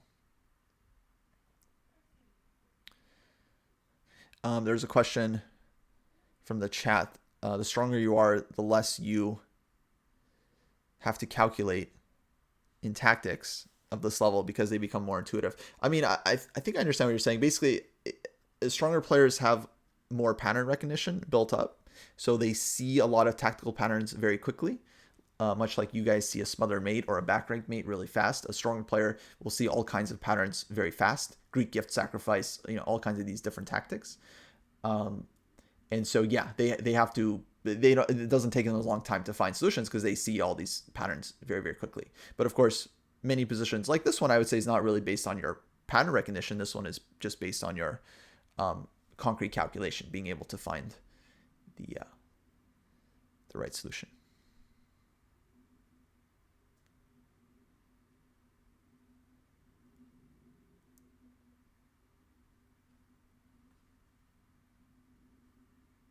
Fus just says this ties in with a Dan Heisman video on thought process. He states that there is no one single thought process for all positions unless you have a meta thought process of which thought process do I use for this position. Yeah, I would say actually that's a really great way of putting it. And that's the thing that many people often ask, and I think this is one of the great misunderstandings of chess, is that players think that there is some kind of perfect thought process. Like if I could just apply the perfect thought process to each position, that I could pluck out the correct move just based on a series of questions and heuristics I ask myself about where the pieces are and what the strong points are. And it's like, this can be helpful in certain positions, but not everywhere. Some positions are just more tactical, and it's like, yeah, you have to calculate. But if you think about what tool to use in the right position, then that does make sense.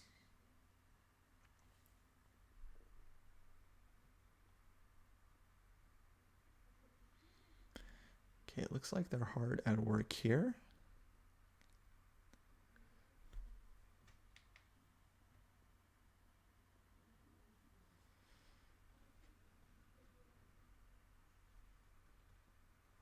Hello, Naizu. They are solving here, and actually soon we are going to discuss with the two what they're thinking.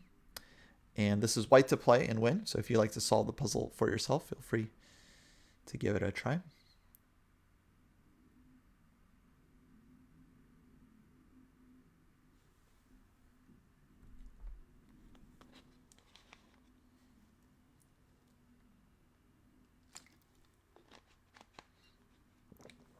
Yeah, thanks for joining. Thanks for joining. These are, on the harder side. Actually, we've been going for about 90 minutes already, so these two are warmed up, and they've been calculating hard.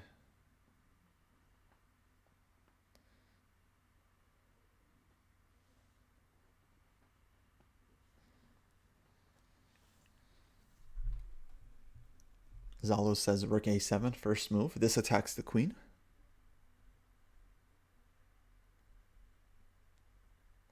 But maybe black will respond somehow.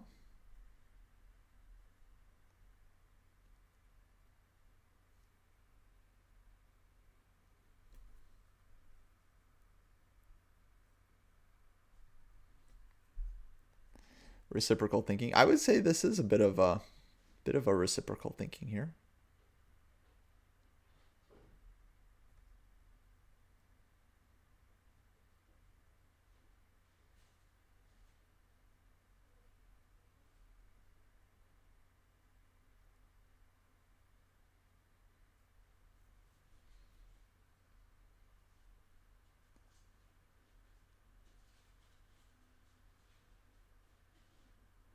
So for rook a7, someone's suggesting rook takes d7, which fair enough. Maybe white doesn't want to give up 2 rooks for the queen there.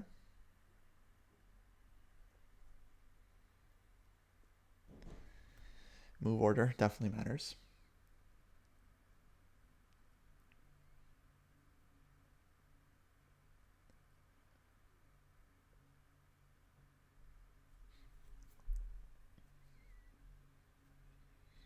Rachel still looks like she's very deep in thought. Bloodqueen said she maybe solved it, but who knows, maybe missing something.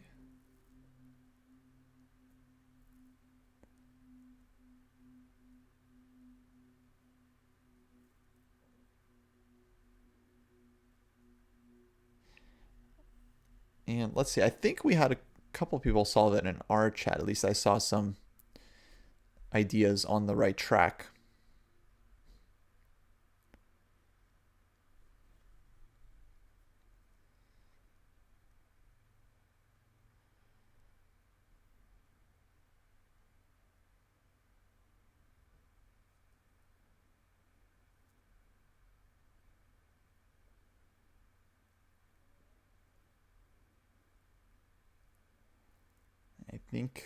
I think Jake solved it. You guys are on the right track for sure.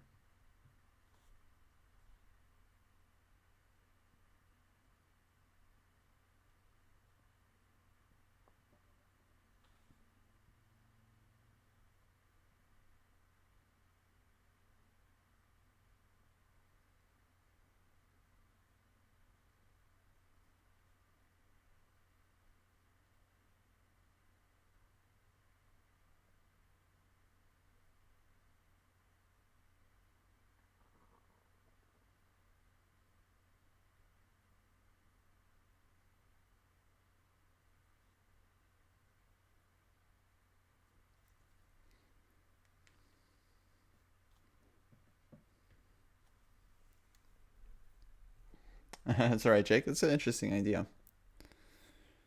D7. Rook D1 check, though. Black has a move. Rook D1 check.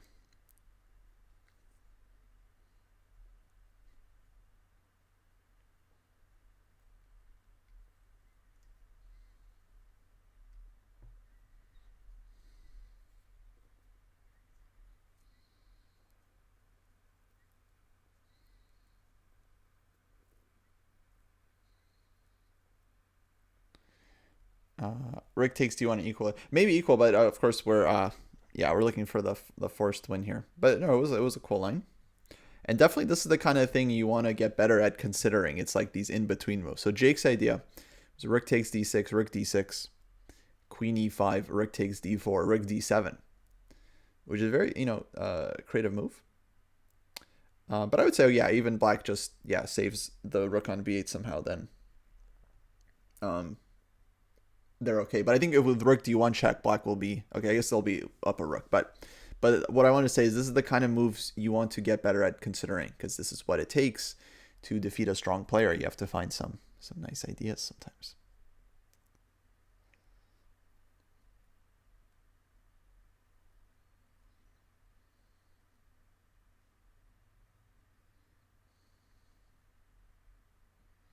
Wait, rook a8 at the end? 1800, I'm not sure. Wait, maybe I'm missing a critical line.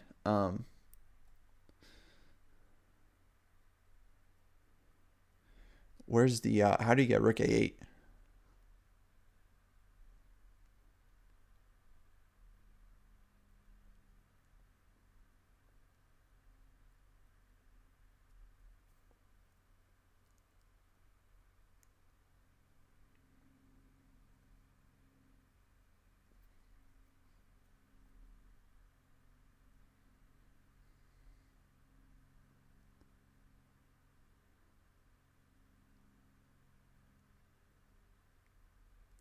Oh, that is a detail. Oh, that's very nice.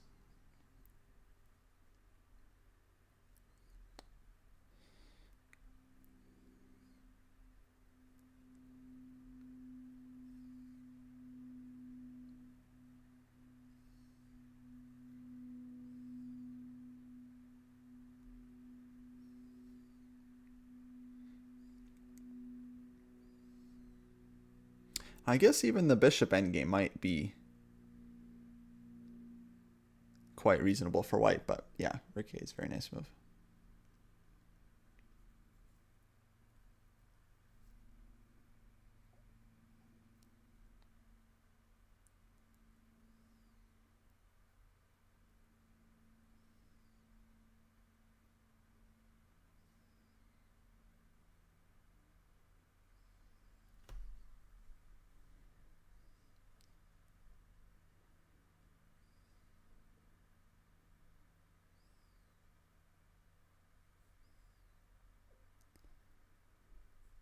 Alrighty, let's talk this one through a bit.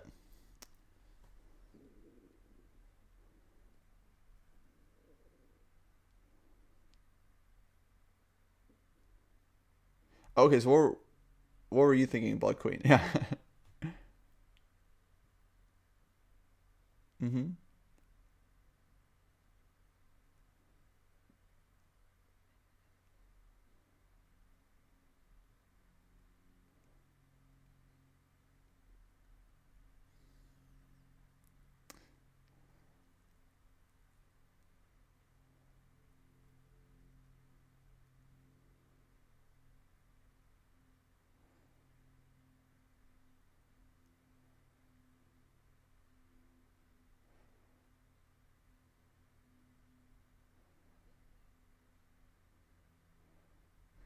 I gotcha. Yeah. So, right, black has this defensive resource with the counter sacrifice, basically. That's very important. So, rook d6, I would say absolutely first Canada move, followed by queen e5, because it looks super strong. But yeah, black goes rook takes d4.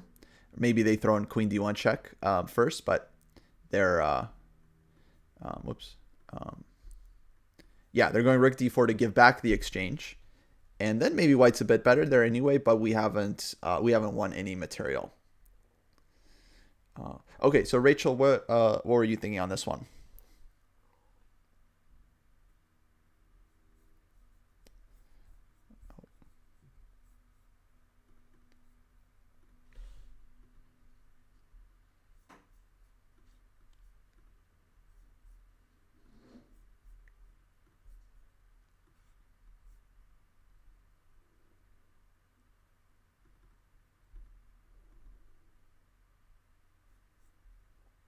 Got it.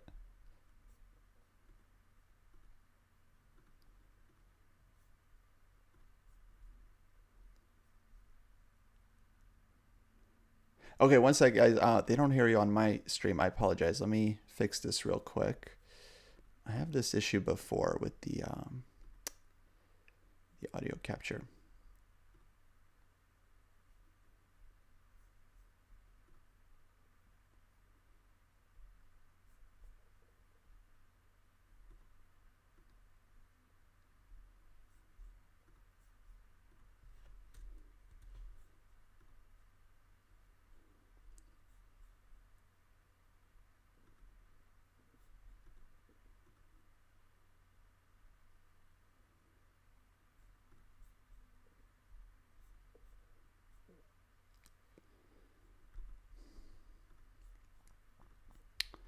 Sorry, I'm still struggling getting getting your audio. Just give me a sec here.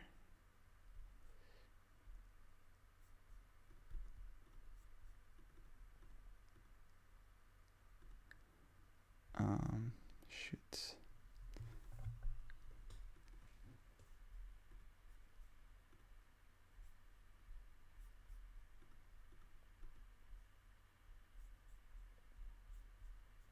Um, okay, while I figure out the audio, for you guys, Rook D6 is right, then Rook D6, and then White has to find the right follow up there. So try to hone in and see if you can make it work. The key defense, of course, is that Black has this Rook takes D4 counter sacrifice. So your goal is to look for options on move 2 and see if you can see anything interesting there for White.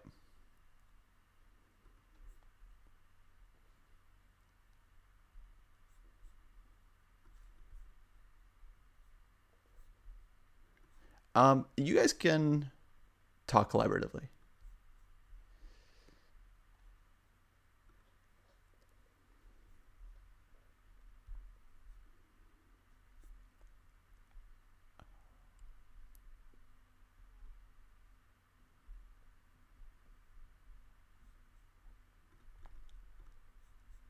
Wait, wait. Rook A7 definitely is it. Rook A7 is it because after Queen E5, the rook on B8 is hanging.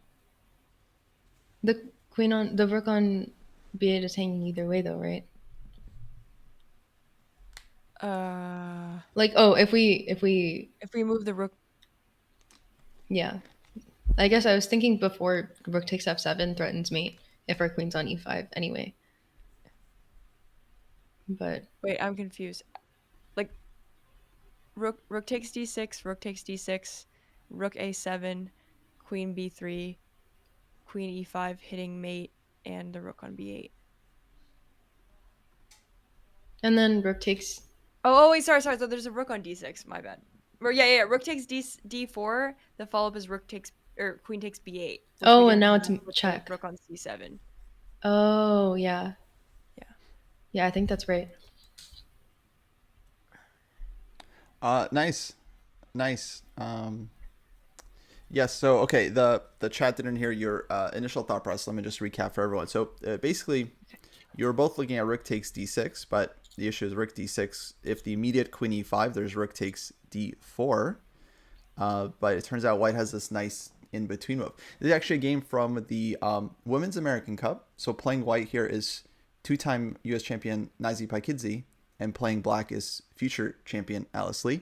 Um, and yeah, Nazi found this like very nice resource here. Rook d6. So Black goes rook d6, then rook a7 to throw in, very important, so that you open up this diagonal when your queen comes to e5. Now there's one detail that someone found that I want you guys to find as well. So this will be like testing your visualization a bit. So I want you guys to try to see the full line. So rook takes d6, rook takes d6, rook a7. Let's say Black goes queen c2. We go queen e5 as White. Say Black goes queen d1 check. Where do we want to put the king?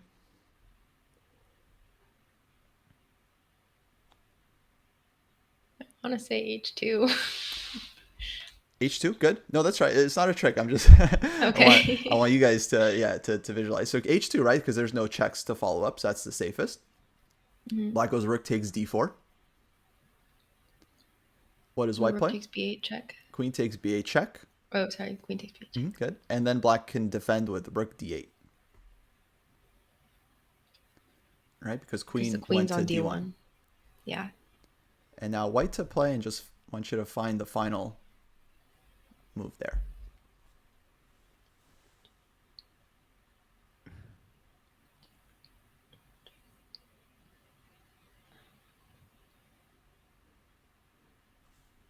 Is it rook A8?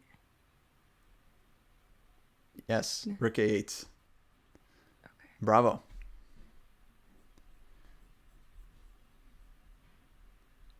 I still can't see the position. That's okay. If you're struggling with the visualization, a good trick is to try and go through the moves a second time. And it's Mhm. always, we can talk about visualization a bit as well. It's always important to like keep track of whether you're seeing the position clearly or not. And as soon as you get this hint that, oh, I might not be seeing the position, it's really important to go Mhm. back because you don't want to be hallucinating with the wrong situation. Uh-huh. So try to go step Thanks. by step, yeah, through the line and see if you can see it clearly. Oh, yeah, I see it now. Because the queen's on b8 and the rook's on e7. Okay, That makes sense. beautiful, very nice. Okay, let's put it on the board.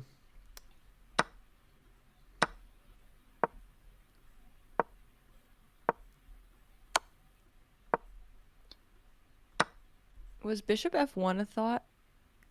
Because Um, there were like also no checks, or you instead of king h2, you could like intuitively, it doesn't feel as good right? because I mean I don't see a move here for black. Like bishop d3 is too slow, right? Because we have mate, but um, king h2 just feels much safer intuitively. Fair enough. Yeah. I guess without like a concrete reason, we wouldn't probably wouldn't want to pin like that. And then yeah, this final detail, which is very nice to win the game. I think okay, you could let's say even if you played this one, I think you're still doing well. And I would guess that this endgame is maybe pretty good for white, just because we have the better bishop, and we'll try to basically run the king in on the dark square. So that might be winning. Anyways, but of course rook a8 immediately is, yeah, just game over. Okay, well done. Let's end the solving there. Let me ask you guys: does that feel helpful? Somewhat. Yeah, so many back rank ideas in this session. It felt really helpful, but I also am just like more acutely aware of like how weak I am in calculating. Well, I mean, okay. First off, we're all weak. Depending on who you compare yourself to. Um, but I would say you actually did really well today. Like based on how you started out versus how you were solving towards the end of the session. I actually think I felt some improvement for sure, especially with like visualization and then spotting Canada moves Okay. down the line. But of course, it takes a lot of effort. I always suggest folks to try to do like an hour a day of calculation if they really want to see like massive improvement in a couple of weeks. Given that we only have like 3-4 weeks until the tournament, you'd have to go like pretty hardcore to like really feel sharp. But I think you could actually. I think you have to. I think you have enough time where if you did a good amount of solving before then, you would feel like a much stronger calculator by the time we actually get to Maya. Okay. Yeah, I need to like not avoid it because I feel bad when I'm doing it. I think that's like the biggest problem is that because I don't enjoy it because I feel like I'm not good. Yeah, one thing I would say is that it's okay. Instead of uh, treating it like a weakness, like calculation is your weakness, a great way to think about it is that it's an absence of strength. Like you just Mm. haven't trained it yet, right? Like you wouldn't say you're weak at I don't know, German. You probably don't speak German, right? Like, Mhm. it's just you just haven't studied German. You haven't like even tried it yet. You haven't learned it yet. So it's like give yourself the chance to work on your calculation, and then you'll see one day you'll look back and you'll be like, oh, I'm calculating much faster and much clearer than I was before. That's kind of the process of improvement I felt in the past, where if I was working consistently for like even like 3-4 weeks, but I was doing an hour a day and really like pushing myself with the puzzles like I was doing here with you guys, where maybe you didn't solve it the first time around, but after like a little push, if you're able to solve it the second time, I think this is like the perfect level of difficulty to get you to improve a bit further and to progress. But if you're doing that for like 3-4 weeks where you're like kind of struggling a bit, but if you're not solving the puzzle, you're at least going through the solution and then going back to the start of the position and then visualizing the solution all the way through. If you're doing this for 3-4 weeks, then I think most people would start to feel some serious gains. Do you like are there other ways of improving calculation? Like if we get tired of doing like an hour of puzzles every day, for example, like ways to switch it up? Like I don't know, like playing a blindfolded game, for example. Um Yeah, absolutely. Blindfold chess is very good for visualization, I would say. And a lot of people are intimidated by blindfold chess, but I would say you just have to like try it a little bit. It's very much like a muscle. Like if you just do it a little bit, it gets stronger over time. And I'm sure you guys could do the first few moves of blindfold chess because you are very familiar with the starting position. So yeah. the trick there is to just like do some blindfold chess until you lose the position. So maybe after 5, 6 moves or whatever, and then just go back to the beginning of the game and then just like play a new game and then try to see a little bit further each time. So maybe game 2 you get to move 7 before you lose track of the position, or maybe move 12 or whatever. But eventually you'll be able to like to keep the whole position in your head and do the full game. We've actually played like full blindfold games against each other. Oh, But we don't have that like planned in our like Maya studying. It's more like, opening sparring, endgame sparring. Like, do you think that would be something that would like be good for us at this stage just to kind of switch it up from all the puzzles? Or do you think that maybe just like the puzzles is just what needs to oh well, there you go. No, definitely. No, I think blindfold chess is a great way to improve. In general, actually, so yeah, to answer your first question, like improving calculation and visualization, you can do it a number of ways. Like puzzles is one way, but you also work on it simply when you're playing a game. And if you're putting your full effort into a game and calculating, and then after the game reviewing your calculations and seeing where you calculated, where you miscalculated, that's just as good as solving puzzles. This is why Jesse on our channel, Grandmaster Jesse, he's very gung ho about reviewing your own games because he thinks you can still improve in your tactics from there because the tactics will be in your games. Like when you analyze your games, you'll see all these things you missed, and then that's great feedback for the next time because of like you miss moves, you miss certain ideas, and then it's basically the same as like you tried to solve a puzzle, you missed it, and then you review the solution. So apart from puzzles, blindfold chess, playing, also just like game analysis helps, like just going through a game and analyzing it yourself. I would say this is not the most exciting work, but it can be very fun. Let's say, for instance, like you took a game from Fisher, and then before going through his annotations, you just played through the game on your own and then tried to analyze it and be like, okay, I think this move was a mistake for black. I think this was a better defense.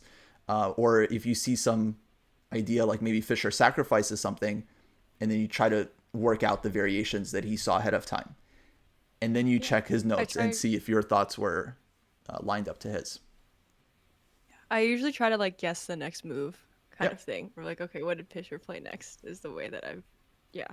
Guess the move is cool. I don't love guess the move because I feel like it's more, it's like good for intuition.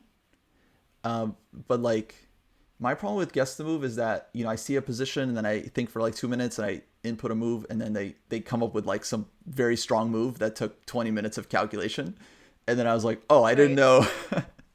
I didn't know this is going to be a tough move. I didn't know I had to spend like, and then the next move I Right. spent 20 minutes on it, and it's just like a simple move that they played. Oh, okay. Fair enough. Okay. So I don't know. I think a lot of people do like it. I think it is. I think it's better than just playing through the game without doing that on your own. Yeah. I But guess yeah.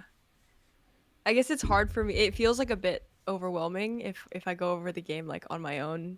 Like it's hard for me to know like how in depth to go into like self-analysis before or I guess I don't know. Maybe I should come at it with like, okay, let's see if I can find like 2 or 3 critical points before I look at any analysis.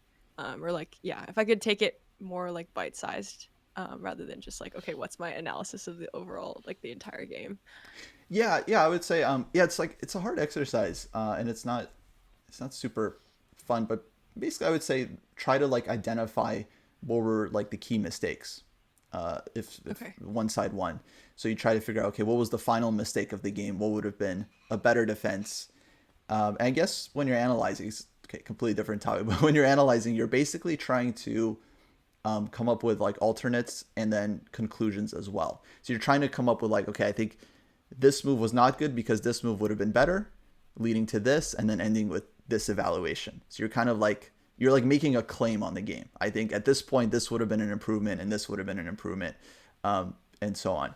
And then yeah, the idea is like you make your own assessments of what would have been better or worse, and then you kind of like check that Okay. against the book or the engine. But as a starting point, yeah, I would say like just try to find the what were the most like the biggest mistakes of the game, basically. Okay. Okay. Um, Yeah, I'll try that for the next game. some players are hardcore. Actually, Yasser told this story recently where like he once met Fisher, and apparently Fisher had gone through one of Yasser's books that he had written and like read the whole thing cover to cover. Told him it's a great book, and then pointed out like two moments in the book where Yasser had made a mistake in his analysis.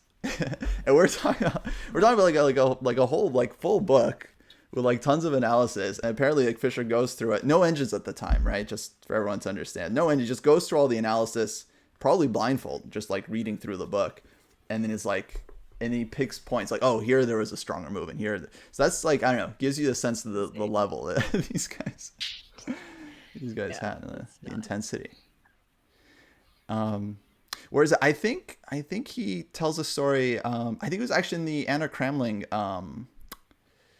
vlog. She visited St. Louis, and then she visited Yasser, and he tells a story, which is, Oh wow. yeah, it's quite Hmm. amazing. Yeah. Um, I know that, or I was just gonna say, like from what Anushka was saying, I know that like in the past I've tried doing puzzles on stream, or like when I would do harder puzzles on stream, not like a puzzle rush, I would feel bad if I wasn't getting the puzzle in like 10 seconds or just like an unreasonable amount of time.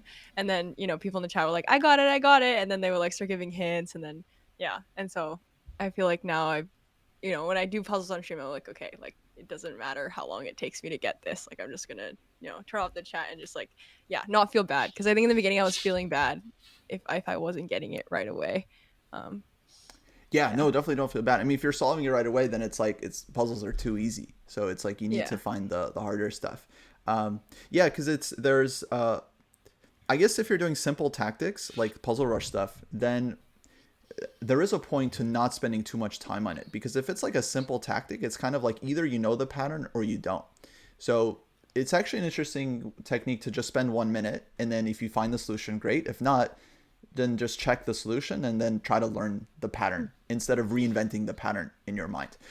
Like for example, if you're teaching a beginner, it would be really cruel to show them a smothered mate and have them solve it without them having seen the pattern first. It would just be cruel. You're like, try to yeah, find the mate, and they have no idea what they're looking for, right? So a lot of times, if we don't even know the pattern that we're looking for, it's a bit of a it's a bit of a waste to just kind of spin your wheels looking for something that is not that kind of should be obvious to you if you had seen the pattern before. But when it comes to like a little bit harder combinations, like we were doing combinations here where it's multiple ideas, then you do want to give yourself more time. It's not a matter of like, oh, you have to find it quickly. Then you definitely want to spend, I would say, like up to 10-15 minutes looking for the answer. interesting. Yeah, I I saw guess this it. one oh sorry. Oh no, no, go ahead, go ahead. I saw this one US chess school lecture that Jesse gave where he like told the kids to do like every 3 minutes, 6 minutes, and 9 minutes, like you should have a different understanding of the position or like idea of like what move to make. And like they're supposed to be, I think I'm really bad at that, like not just going off of what I initially think and like thinking that there's something else in the position. Because I usually like, yeah, I'll like look for a couple candidate moves and find something that I think that I like, and then I just like stick with it. And it's hard for me to like not like dig my heels in, and like it's hard for me to come up with my opponent's moves too until I like sit there and like forced to sit there. I mean, so this definitely, I would say, maybe one of the most common issues. Like, I definitely have this issue too. I think most players do, where it's like we want to play the move that we like versus the move that we actually analyze to be best. And a lot of times we just see a move that looks good, and then we spend all of our time justifying to ourselves why we need to play this move. And this usually leads to miscalculations because you're trying so hard to make it work. You'll just say anything to yourself to like Yeah. to get yourself to play the move. And basically, I think the solution to this is to recognize when you're doing this and try to be as objective as possible, and try to be honest with yourself about like why you like a certain move. Because sometimes we're drawn to a certain move just because it feels safer, or it's some tempting sacrifice. It's like, oh, I really want to sacrifice and open up the king. And then, yeah, I would say, like, try to reflect on like what exactly it is you like about the move. Sometimes moves can be played without seeing the full line through. It's like more like of an intuitive decision. And you see this a lot in the games of Tal and other players where they sacrifice probably not having calculated everything out, because it's very, very deep, but understanding that they're going into a position where they're going to have great attacking chances, and then just believing that once they get there, they'll find something. Which may be a little bit different thing than what you were mentioning. But yeah, with work, I think you definitely start to like learn to look for new ideas in a position, so you don't just get focused on one thing. Another great tip Agard gave me is to always consider at least 2 moves in every position, which is simple when you think about it, but actually very, very helpful. Because if you don't consider at least 2 moves, sometimes you just overlook really simple stuff. And as soon as you give yourself the reset to like, oh, let me look for a new idea here, there's a lot of times when we find something new in the position that we didn't consider before. Like we did a lot of puzzles today. I don't know if when I click through puzzles, do you guys also see that? Okay. Yeah. So let me find I mean, just the last one, someone was like, Joel was mentioning that in the chat, where like I was so fixated on this like queen sack idea and making it work, and it wasn't working, and I was upset because like you're not upset, but it's like I really wanted it to work because that would have been really cool if it worked, and it's like I needed to stop earlier, but it's hard to know when to stop. You know, like, am I really missing something? Because the one we did before, I think, kind of created some bias of like, okay, that was the right idea. I just like missed the last move, or I missed like bishop g8, and so then I stopped and I couldn't find it. So I was like, okay, maybe that's what it's like this time. I'm just missing the last move, and then I spent too long. So I think it's hard to know. Yeah, I don't know if you have any advice on like how to know like when to stop, like when to give up on the idea. Right. Yes. That's not easy. So you were saying you were looking at like queen e6 a lot, huh? Yeah, Yeah. just in Yeah. the beginning, I was like, oh, it'd be so nice if you can't take the queen, but then I like couldn't figure out why, and then I was like, okay, maybe I'm just missing something after king f8, but yeah. No, I totally get that. No, that's a very important question. We were talking a little bit while you guys were thinking about that, and yeah, like it's a balance. Like it takes some intuition basically. So a couple things to consider is like number one, how sharp is the position and how many options you have. So it's like if it's a really tactical position, it's really sharp, then it probably makes sense to look at a lot of options. And the way I often go through it, if I have a lot of forcing options, is I try to make the first one work. Let's say I like the queen sacrifice, I'll try to make that work. So here I would calculate takes, rook g7, check, king f8, and then I would try really hard to find a win there.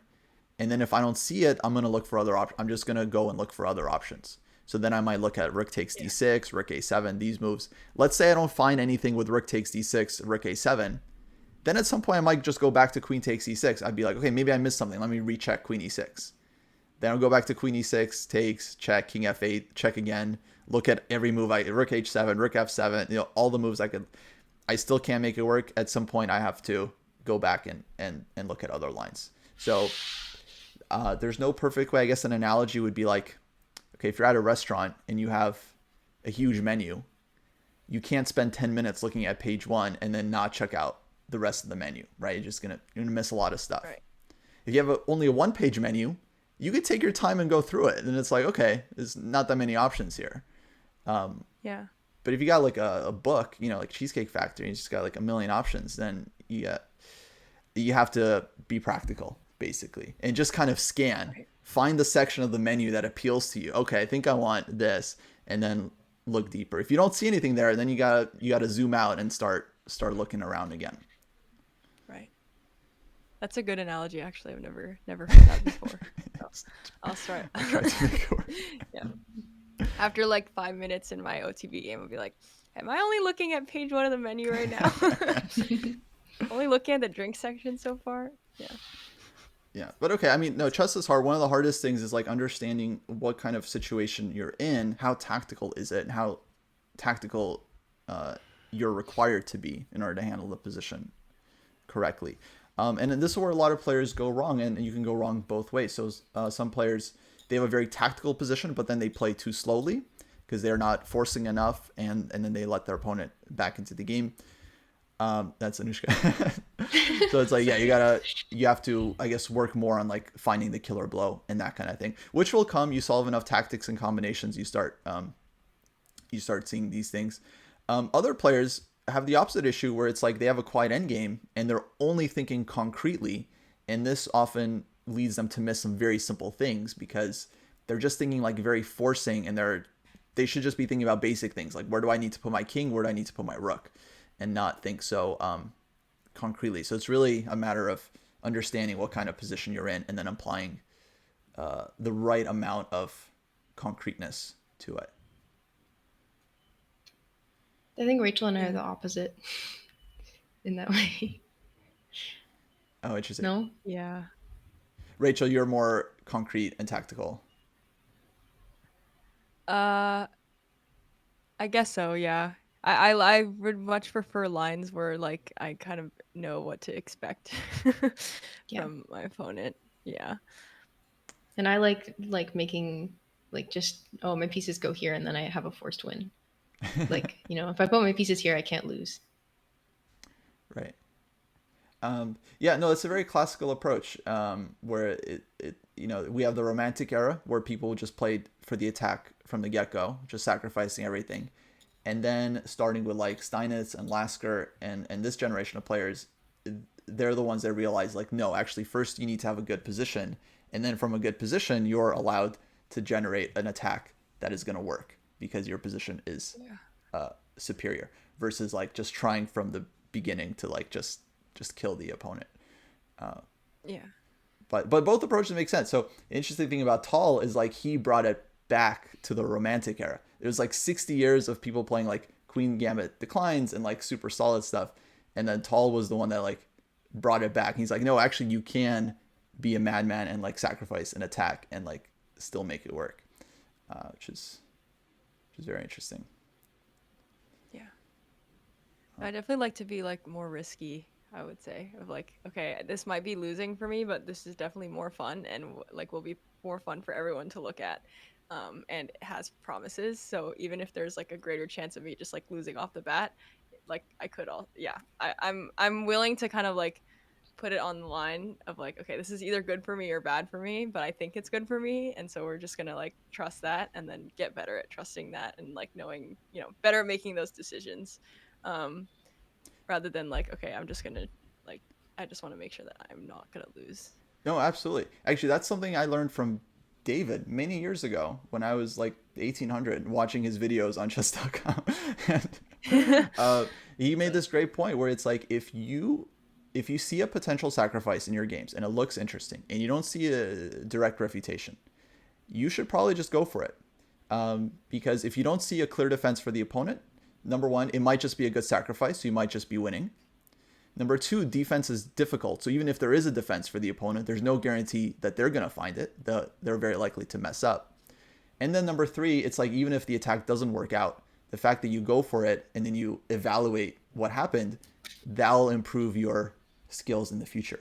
And you'll be better able to calibrate whether the attack is successful. So even if it doesn't work out, it's like still good for your chess to take that risk and try it as long as you genuinely think it's a good effort. Right. So yeah, I think that's super important. And then it kind of takes a little bit of the pressure off of you. It's like, yeah, take the risk. If it doesn't work out, then you'll learn from, okay, this wasn't the right position to sacrifice. I didn't have enough. And then you become a stronger player from that. Yeah.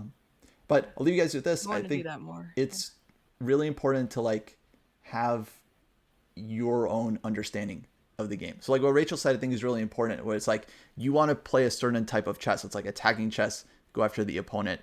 And it's like you want to play the moves that you believe are correct, not the moves that you think are right. Like, oh, I think this is probably the right move in this, but the moves that like the way you believe chess should be played. Like you believe like you should be playing for the attack, and then that means sacrificing to open up the enemy king, going after it.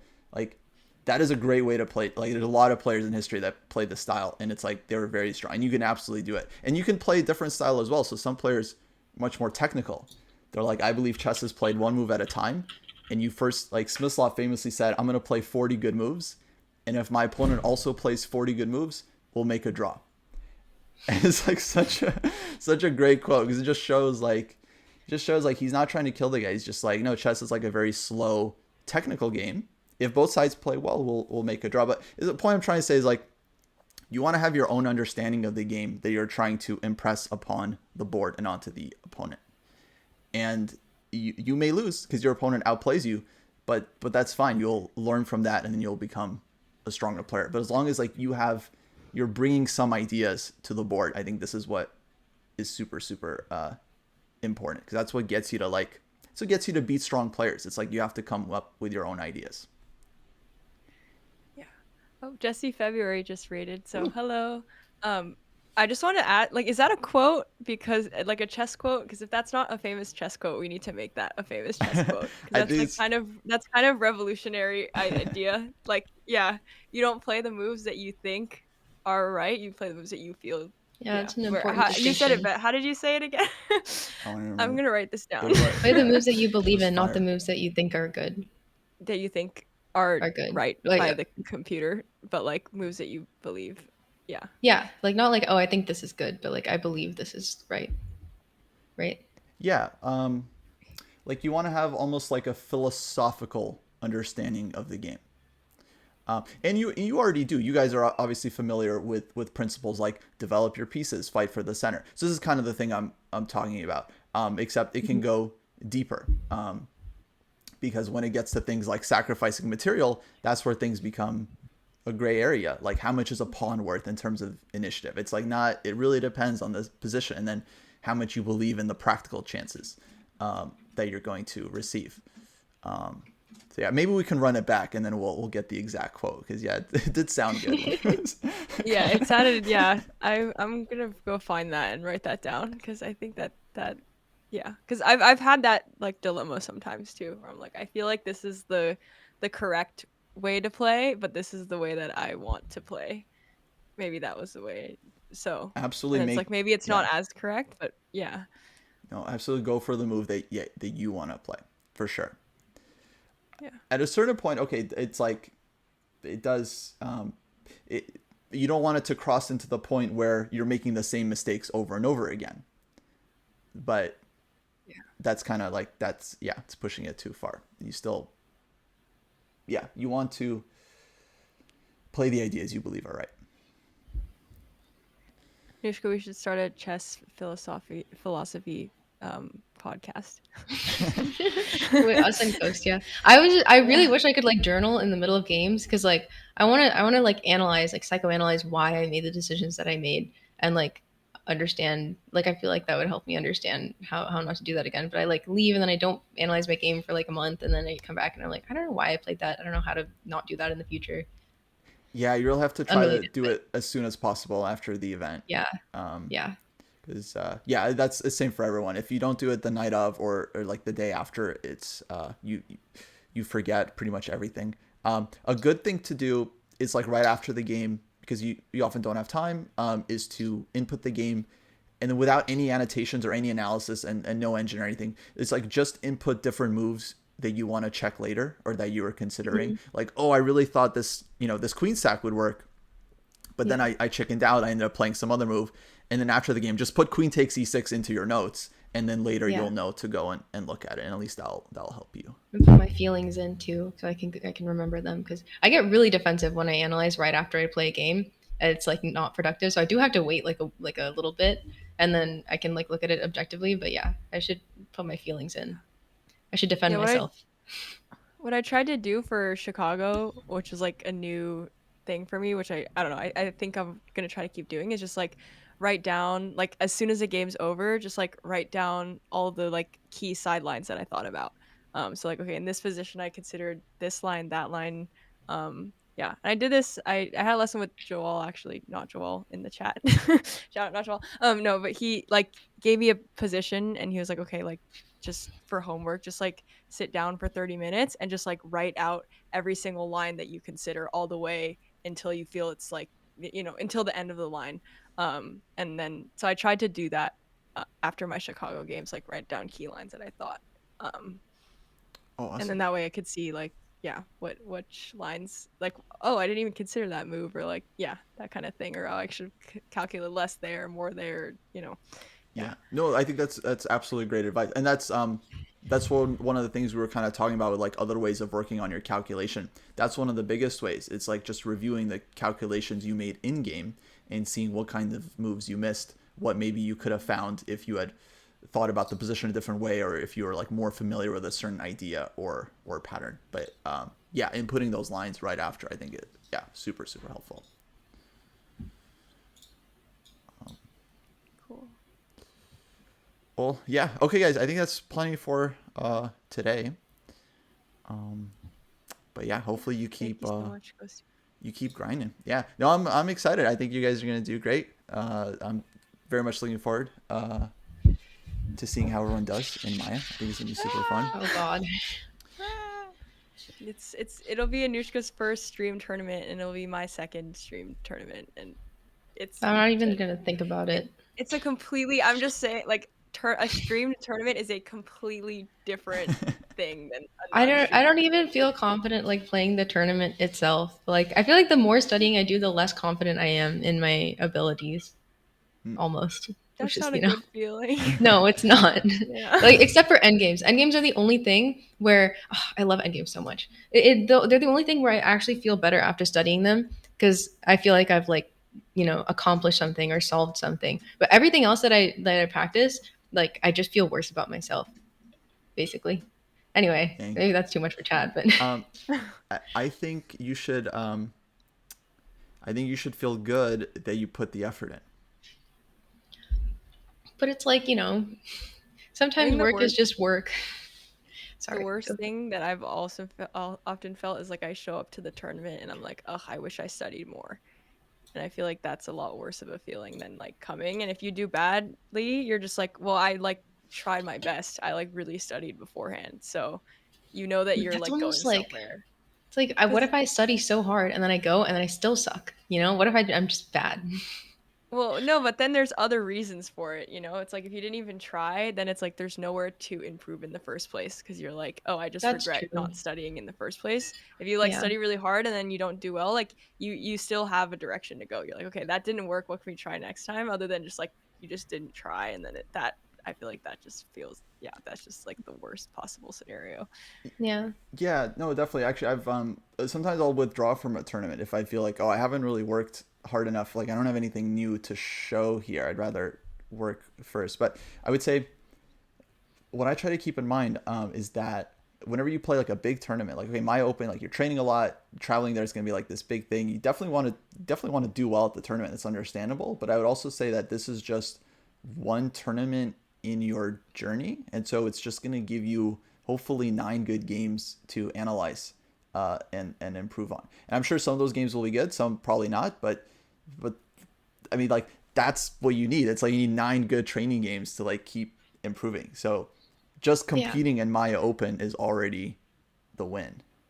Yeah. That makes sense. Like, and if you get crushed, like, that's fine. I mean, it'll Yeah. hurt, it'll suck, but it'll also like, at least it'll tell you like, okay, I got to work on this, and this. And let me just say, I mean, you guys are working a lot. I think you'll probably do quite well, especially coming from the U.S. U.S. players generally tend to do better in Europe. I don't want to promise anything, but like the people in Europe, they play at their rating, and then the people in the US are generally underrated.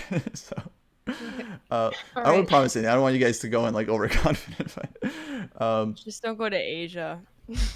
Asia's Oh I God. just have PTSD from Singapore Open. oh yeah. No, Yeah, I dude. can imagine. Yeah. But as long as you go there and you compete and you give it your all, I feel like this is really that's really what it's about.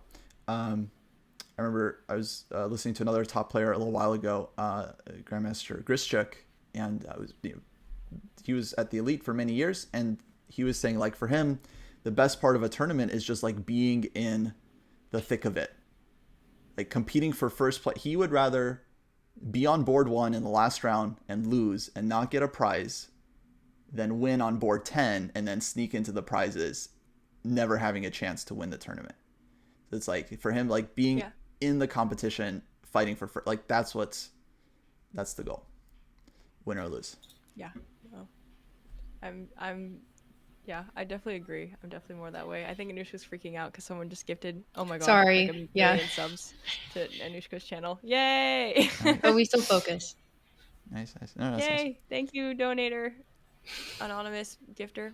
Uh, um, So yeah, no, that's kind of um how I feel during. Oh, sorry.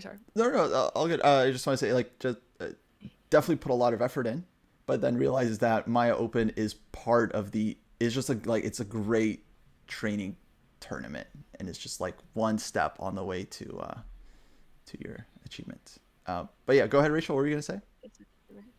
No, I was gonna say like that's kind of how I play chess a little bit too in the game of like I'd rather go all in and like win first rather than like not have a chance of placing, but like in the game format. Yeah. Where I'm like, okay, I'd rather be a little bit risky and like have the potential for like this really, really beautiful game or like one of the best games I've played rather than play something more conservative and then just have like an okay game where I won, but like it wasn't anything that I feel like, like really like happy about or like a game that I wouldn't want to show people. I'd rather it be a game like potentially be a game I want to show people at the cost of maybe losing rather than like an okay game that I'm like more likely to win, I guess. Yeah, exactly. Yeah, because like, what's the point? It's like how much time are we here? How many tournament games you're gonna have? In your career, it's like you gotta make the most out of each one. Actually, I think it's a great perspective. It's like try to play good games that you will feel proud to show someone, win or lose. Like you feel like you gave your all. I think that's definitely the one of the best goals to shoot for. Have I ever showed you my Catalan game, Rachel? I don't think so. Okay, because that's like if you look at it, it's such a boring game, but I think that's like the game that I'm the most proud of in my entire like short chess career so far. Because I can look at that game and say I was perfect, and like like there's no like crazy sacrifices or like interesting like things going on, but like he never had a chance. That's like I think I have like the opposite mindset because of that. Like I want my opponent to never have a chance, basically. Which is totally a sound strategy. I mean, that's generally the style I lean towards. So like I would say I'm a more technical player, but then when I get a nice attacking game, I feel more proud of it because I feel like I'm doing something I'm not used to. But Maybe I should try. Yeah. No, for me, I'm like I like the double edged stuff where like I win the double edged. Like you think you have a chance, but so then it's like the opponent gets excited, but I'm like I have a little bit more on the double edged side, and then I win. it's funny. So I don't know if that's yeah. No, I find players are often prouder of like of the games that are like harder for them to like. So for a technical player to like win a nice attacking game, or for an attacking player to like win a nice like long end game, but Yeah. it's also totally fine to be proud of your strengths. Like when you and that's totally a very like typical way of like many of the top players are just technical. Like Magnus is basically like a grinder at heart. He just wants to get an end game and grind his opponent out. And yeah, basically not Nushka's basically Magnus. basically Magnus. Yeah, basically. That's Yeah. me. Magnus Karpov and Kasparov, that's me. Yeah. Oh, sorry, and Capablanca. Well, Anushka, maybe next time we stream, you can show me and the chat your game, your Yeah. Well, Catalan I game. think it just like it gives a good like explanation of why I am the way that I am because I just would like all my games to be like that. It happened on my birthday too. I was like, this is the best Oh, birthday present I ever could have gotten. yeah, that's so awesome. Yeah. Yeah. Playing chess on your birthday is always special. Yeah. Okay, guys. Well, maybe we'll leave it there. Yeah, sounds good. Hopefully we do more. I would love to do another training session actually with you guys and Matt as well. So I think it would be fun Yes. to do a little like competition where I actually give you guys points based on your solutions. Yeah, sure. No, more. We might need to plan that now though with all the time zone differences Yeah. and everything. So Yes, we would have to yeah, figure it out, but maybe we yeah. Yeah, because I'm gone for the next couple weekends, which is like the time that Anushka's free in the morning, and then yeah, I so can we stay we home from work. Like my work is very lenient, so if I know ahead of time, I can just go in late on a day or something like that. But as so we'll like just plan it earlier. yeah, Yeah. So yeah, we just have to find a time early enough, basically, that would work yeah. for everyone. But hopefully we should. I'm also fine to do happy to do sessions with like just two of you. If only two of you can find the time, then I think that's still super useful. I'm just pumped for you guys. I mean, it's like you know, we're very proud when dojoers do well. So we're me, David, everyone, we're very motivated to help you guys as much as we can. So And you guys have been helping so much. Like it's Yeah, like you've been invaluable. I yeah. can't put a price on it. It's so yeah. Everyone check out Dojo. Everyone go subscribe to Dojo.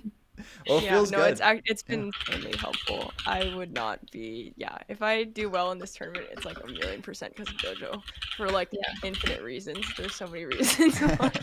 Yeah. Even just like having having someone like give me or like someone who's really good at chess, like David, like recommend me a training plan. That's already huge.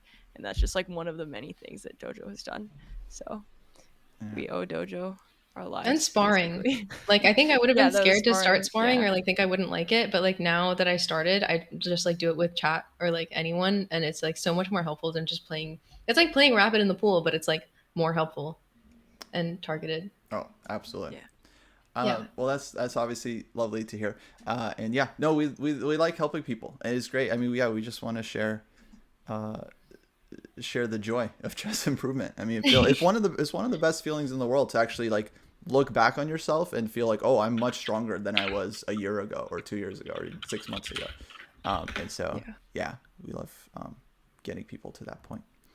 So all right, guys. Well, keep it up, and Thank hopefully you. we find time soon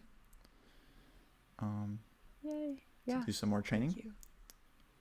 Should we all raid the same person or should we raid some different people? Let's look and see. I actually wanted to come like I want to do calculation, but I think I'm gonna go eat. So yeah, I'll end Yeah, stream go Should we too. do rest. Yeah, I more? think you did enough for today. Oh, let's raid Houseline. Speaking of, Oh, is he Oh. live? I see him live. Yeah. Oh, chess study Oh, sesh. chess station. Why didn't he join us? He should have just been like, hey, I'm free and just hopped in.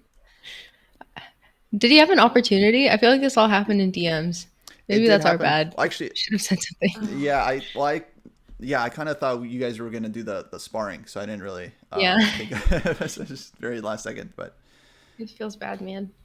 Yeah. Oh, he should have. Yeah, I feel like anytime he sees us doing Chess Dojo stuff, he needs to, if he's free, just be like, I am now entering the stream together. We need to go. Like, yeah. yeah, I agree. Okay, I'm starting my raid. Bye. Or Okay, yeah, I let's raid. wait for everyone to be ready to raid. I'm ready. Left out. Yeah, Yes, everyone go I show Houseline some love. yes. 3 raids at once. Yeah. Okay. Three, All right, two, guys, one. take care. See ya. Okay, bye.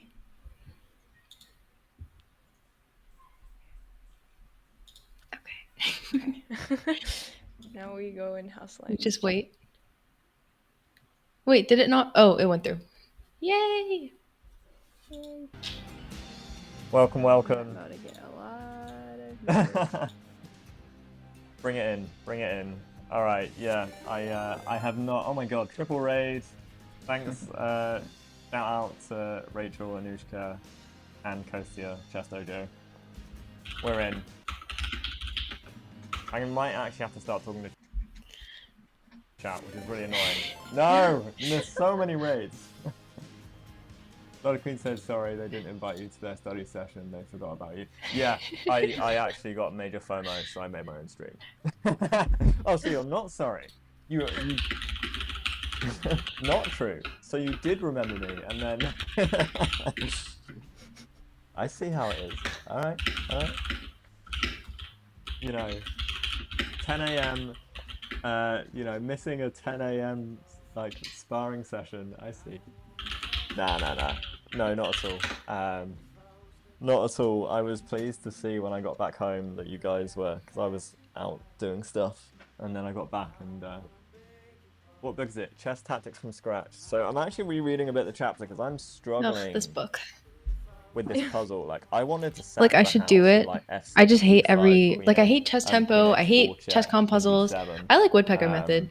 It feels like a bit I hate the much. book. I hate all tactics So I was that are not thinking, people forcing you to Yeah, do tactics. chess tactics from king scratch is a tough e5, one because those puzzles are really, really hard de5. at the end. I haven't even gotten to the puzzles. and I just like then, reading the chapters. f6. I like it's You hard can for me to go like make king myself pick up the d7, book but again. bishop Mm. takes You know. f7, king d Yeah, sorry, I mean, e8, bishop takes f7 But I like check. woodpecker, You can so actually maybe I take should Woodpecker's do good. that. Those are Make it definitely work. good puzzles. I like that they come Yeah, all it's not from terrible. I've got World an advanced Championship form, games. but Mhm. That you'll be able to get. yeah, I don't know. You can also improve your calculation, like just going through games, like we were talking about, and just like trying to put yourself in the shoes of the players and just see if you could visualize what they were visualizing. It just kind of Yeah, yeah. That's a good point. I like doing that. I like watching Divya Deshmukh's games, and then anytime she makes a move that I wouldn't make, then I like pause and those are like that's the only time that I actually want to calculate. You guys feel It's real like guilty I don't make for myself being calculate ready to for watch. puzzles usually, or I get Interesting. lazy. Yeah, it's but great. yeah, you see a It strong move, really you're is. like, oh, I want to It's figure so out like slow what is at the what's the moment. idea I've here. done it, I think like, that's this super week. I helpful. haven't had much time. Yeah, or like why didn't she go for this Like fork? stuff. Like why is it bad? And then I have to like see 3 moves down the line, and she's like, oh, like she was right. The fork is bad. Yeah, no, that kind of thing Yeah. helps a lot. Divya is crazy strong. Actually, it's Yeah. Yeah, I'm a big fan. she I hope and she wins the whole women's thing. That'd be Yeah. awesome. yeah, she might. She and Vantika also. Vantika Agrawal, super Mm. Yeah. talented. White to move.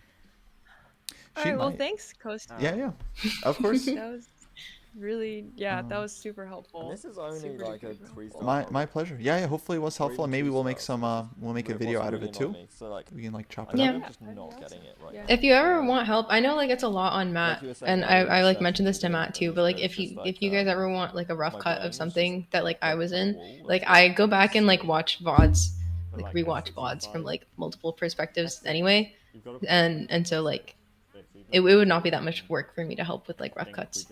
Oh, cool. Yeah, maybe. That would be very much appreciated. Yeah. Mhm.